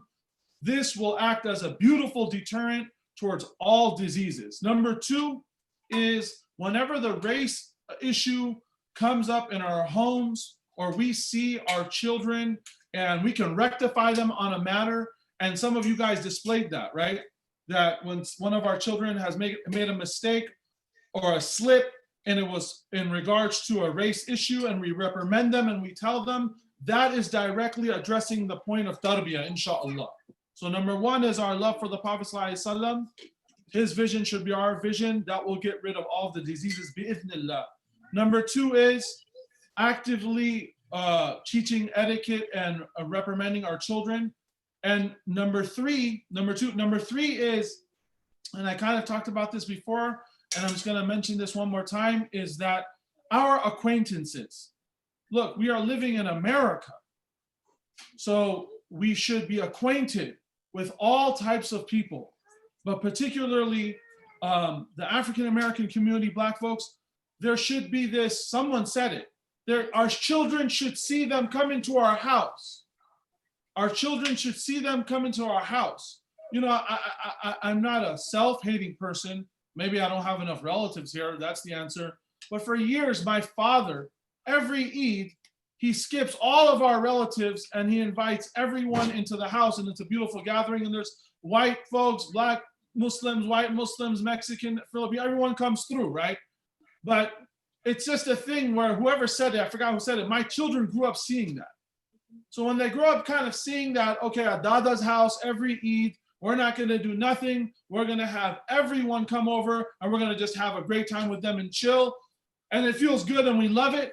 Then that kind of speaks on its own and does its own tarbiyah to the children. So these are my 3, humble suggestions, is love of the Prophet ﷺ. We're lacking this as an ummah. People are lacking the love of Muhammad sallallahu alaihi wasallam as an ummah completely altogether, everyone. Number 2 is nahyan al-munkar, that we're enjoining good and forbidding evil when it comes to race in our own homes. In our own homes, where we feel fit that our children need an adjustment in their thinking because this is wrong, then we must do that. And number 3 is being more acquainted with everyone, but particularly because we're talking about Black lives, with our African American brothers and sisters on more occasions than Eid. It should be a natural thing in our lives. Our children should see the exchange. And barakallahu feekum. I have to actually cut off. Jazakallah khair, Fasih. The thing that I wanted to add, and very much in point with what Maulana Hamzah also mentioned, and a kind of not a justification of people's actions, but a lot of the problem in the immigrant communities, and I want to say this because some things might be mistaken for racism, whereas it's actually just being oblivious. Do we know, and I've said this on another group, do we know that the Muslim immigrant community has so many problems just with their own children? Are they racist against their children? They can't even speak to their children properly. They have problems with this. I'm asked, Maulana Hamzah has been asked probably hundreds of times, come and speak to my kids, because they just do not know that tarbiyah, that generational, just so we can be munsif. Let's have insaf. It's not a matter in particular of racism, but this generation, our parents, in the 60s and 70s, I don't know what was going on, what had happened. People, I think, clocked out of people clocked out of deen for a little bit. They were Muslims, mashallah, by culture, but they were not Muslims by practice. And we have to understand this, that the Afghans, and I just got a question right now because one of the sisters said this, that in our masjid, when an African American sister comes in, all the Afghan ladies are staring at her and giving her the eye, or anybody else that is a convert, making her feel uncomfortable. They will do that to their own. This is my point. This is ignorance. Okay, and so Sheikh Tameem, can I? Obviously, it is wrong. I'm saying it's wrong, but we have to understand this, that the immigrant community got serious issues, right? And it's not just a race issue. It's an issue that is widespread ignorance. And, to such an extent that they're losing their own generation of children. Okay, they might feel, okay, it might be racist when it's done to somebody else, but what do you call it when it's done to their own? That's my point, that they got this issue deep within themselves, which has to be, inshallah, I believe that this generation, inshallah, that will come, the children of immigrants, and I don't want to say it in a really disrespectful way, once that generation is gone, but there will be a generation of people who grew up here. They will not have that.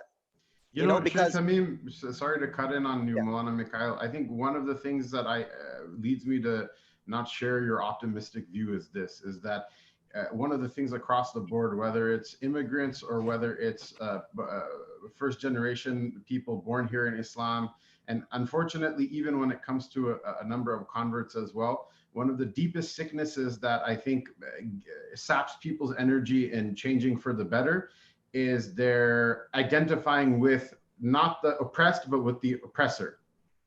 They're identifying with not the oppressed, but the oppressor. They want to be, they want to be that, that person. There are many people that from our immigrant community, they don't see the evil of what's being done. They just see the good of the mal and jah, the money and prestige and position. And they want to be like that. And there are many people, by the way, whose deen is not Islam and whose framework is not the framework of Islam, who are out there protesting. Why? Because they're the ones saying, we want to be the ones who are on top. And when you see them come on top, look at the example of Aung San Suu Kyi in Burma. For so long, she was a dissident. Allah Ta'ala gave her the kursi, and look at how horrible she's turned out to be. And that's a very deep-seated problem. And it's not doing any favors for the immigrants. It's not doing any favors for Black people or white people, converts, for anybody. And it's a real spiritual sickness. Mikaeel, you were saying. So there's just a lot. I was just thinking about what Maulana Hamzah was just addressing, whether I share the optimism of the next generation. Satan is there. Shaitan is never going to stop. Our original understanding of this issue is that it is a satanic sickness and poison placed within us that makes us feel better than other people for whatever reasons that could be based on. And we looked at those. And so I feel as if that, yes, the second, third generation of immigrant families that have come, they are growing up in a more woke time, quote unquote. But we see also a rise in Trumpism and racism just in non-immigrant, just white people and other non-white people that also ascribe to that kind of ideology. And so I think that our assessment at the beginning is that there is a spiritual sickness at the core, spiritual sickness. And when Malcolm X, hold on. Everyone, please hear me on this one. When Malcolm X went through stages to become Al-Hajj Malika Shabazz, one of the stages when you study his life is the stage of first self-hate, where he's perming his hair. He wants to look like the white man. He's wearing, you know, if there was Fair and Lovely, he would have been using that, like, you know, that stage of self-hate. Then when a person wakes up to the oppression, the mental colonization that they have been subjected to, which many of our community members don't understand. And I know Sheikh Hamzah agrees 100% with me right now that many of our communities don't understand mental colonization of their mind. They don't get it. And they need to really be schooled. So when Malcolm X woke up and he realized that I think white is beautiful and black is ugly because I have been trained to think that way, then he went through the stage where he hated whiteness because whiteness had made him hate himself. And then after going for the Hajj and he gets true Islam, he comes back where now he doesn't become the enemy. He doesn't become the tyrant himself, as Sheikh Hamzah has just spoken about, which is you were the oppressed, you get power, now you become an oppressor. What stops that cycle? The only thing that stops that cycle is ta'alluq ma'allah. And I know people, the moment we say that, people are like, oh, there they go, back to ta'alluq ma'allah. All right, there's just a Molvi talk again. No, Malcolm X said, Islam can solve the problem of racism in America. But our hearts are filthy, guys. Our hearts are filthy. And here's the deal. When I say hearts are filthy, we kind of think of something that was made dirty. But you know how your house gets dirty when you just don't like do regular cleaning? You know how sometimes you just got to dust off the computer screen? You ever notice your computer screen just gets dirty, just like dusty? Like it didn't go outside. It just got dusty, right?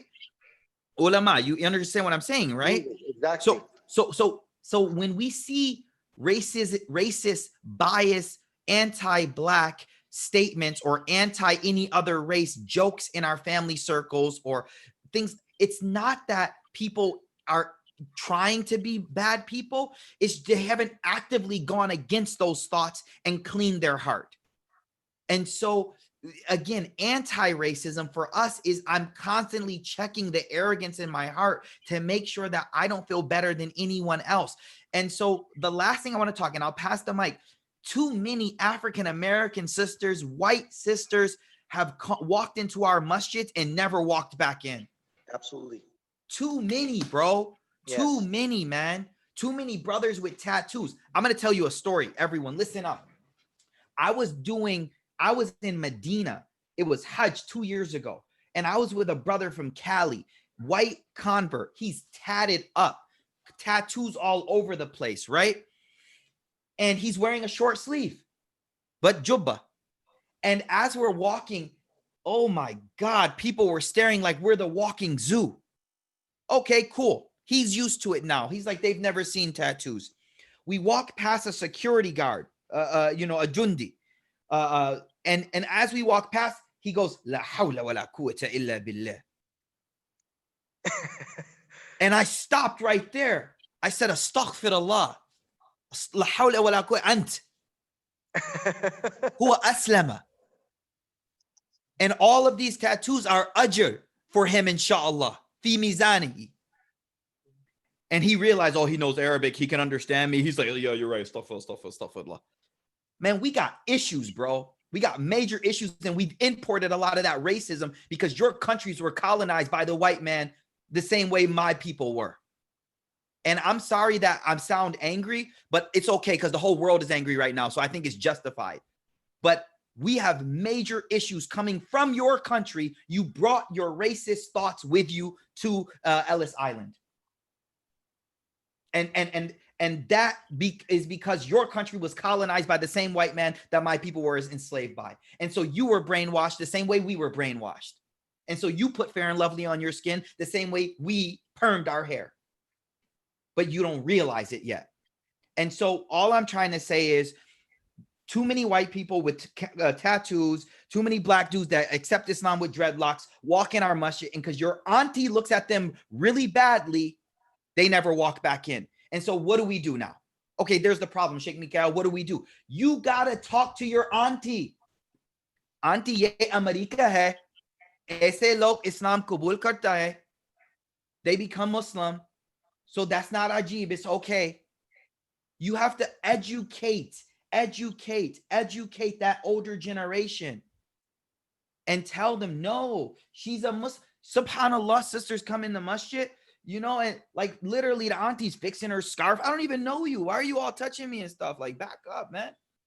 Khair, I'm not going to divert the discussion. I just wanted to highlight this point that the minds have been colonized, and we really have to understand that we've internalized racism within ourselves. We hate our own selves. And so I just want to share that incident of walking through the haram and how people looked at this white, you know, convert with tattoos. I mean, it just really speaks to what's going on in our own masjids. And yeah, it's a satanic sickness that we have to work actively to remove from our hearts. And so, Mikaeel, and I think, you know, the most important thing here, it all comes back down and it trickles back down to one very important thing. Inna fil jasadi la mudgha, idha salahat, salaha al-jasadu kullu, wa idha fasadat, fasada al-jasadu kullu, ala wa hiya al-qalb. That in the body there's a piece of flesh. If that is worked on, then the whole body, everything will come right. And if that, and I know this cliche, yeah, like you said, ta'alluq ma'Allah, work on your heart, islah, you know, rectify yourself, purify yourself. But the reality is, this is what the Prophet sallallahu alaihi wasallam, this is the solution that he gave us. Yeah, what Malcolm X said, again, cliche, Islam is a solution to all of it. Islam is a solution to all of it when we implement it. And why you have those aunties that are very devout. Mufti Mudassir hit the nail right on the head, because we do not consider tarbiyah to be a part of our deen. We consider prayer and tilawatul Quran and salah and hijab to be something important, but we don't consider adabul mu'ashara. How we don't look at somebody like that. This is not common courtesy, right? And brothers and sisters, it's such a serious matter that from the immigrant communities, children from the immigrant communities are committing suicide. This is not just it's a very, very deep, serious issue because of the inability of communication between the parents. Some of the immigrant kids, because they're, you know, they feel ghair in their own homes. Shaykh Mikaeel, Shaykh Musa, they feel ghair in their own homes as American children growing up. This is the amount of disconnect that exists. Yani, that's how dangerous the matter is. And the only way is exactly as you mentioned. It has to be said to them. They have to be informed. This is not the way that it has to be done. There has to be a lot of hikmah. And inshallah, with that being said, all of the imams that are here, I humbly request all of you that are here. First and foremost, I want to thank everybody for your being present. And this is, like I said, to all the listeners, this is just the tip of the iceberg. I'm grateful to Mufti Mudassir, inshallah, that he can take what he heard here to his community, Maulana Hamzah, Maulana Fasih, Maulana Musa, Imam Qasim, may Allah reward him, Shaykh Mikaeel, Allah Ta'ala reward you for all of your valuable points. May Allah subhanahu wa ta'ala accept this effort. May Allah Ta'ala let justice prevail in this country, in this nation, where, you know, it's filled with such pure and good-hearted people. When somebody told me, you know, Palestinian brother, this is not my thing, right? The black thing is not my thing. I said, how can you say that when many of those same black people stood up for the Palestinian cause? How could you say that? Many of those American people that you would kind of write them off, many of them stood up for you. So how can, you know, this is a prophetic and a Quranic teaching. Kunu qawwamina bil qisti shuhada'a lillah. Do it for the sake of Allah. Stand up for justice for Allah's sake. Don't do it for the sake of black or white or any color. Do it because this is our duty as a Muslim. And this discussion, I want to end with this, that this discussion of ours is proving ourselves to Allah subhanahu wa ta'ala. That, Ya Allah, this was an oppression. من رأى منكم منكرا فليغيره بيده فإن لم يستطع فبلسانه فإن لم يستطع فبقلبه. Anyone who sees an oppression, let him change it with his hand. If he cannot do that, let him do it with his tongue. If he cannot do that, think of it evil in your heart. We are trying to, with this platform and with this discussion, this was our intention, for us to at least at some level equal to that level of our capacity, whatever our capacity might be. If we can't, you know, we're not saying go protest in the streets, and we're not saying, you know, go get pepper sprayed to show your, you know, solidarity. No, but at least try to rectify the evil that is within yourselves. For me to go and, you know, nale takbir on the streets, and then I have the evil within my own community, within my own heart, this is hypocrisy. So yes, we have to stand in solidarity with all of our brothers and sisters who are suffering, especially with the matter of, the anti-blackness that exists in this country, but also that which exists within our hearts. May Allah subhanahu wa ta'ala grant us the understanding. May Allah bless all of the scholars and the imams and the community leaders that joined us today, and all of the brothers and sisters who were present. And please, فَلْيُبَلِّغِ الشَّاهِدُ مِنْكُمُ الْغَائِبِ. Those amongst you who are here present, please convey to those who are not present. وَجَزَاكُمُ اللَّهُ خَيْرًا. سبحانك اللهم وبحمدك نشهد أن لا إله إلا أنت نستغفرك ونتوب إليك. سبحان ربك رب العزة عما يصفون وسلام على المرسلين والحمد لله رب العالمين. جزاكم الله خير, brothers. Assalamu alaikum wa rahmatullahi wa barakatuh.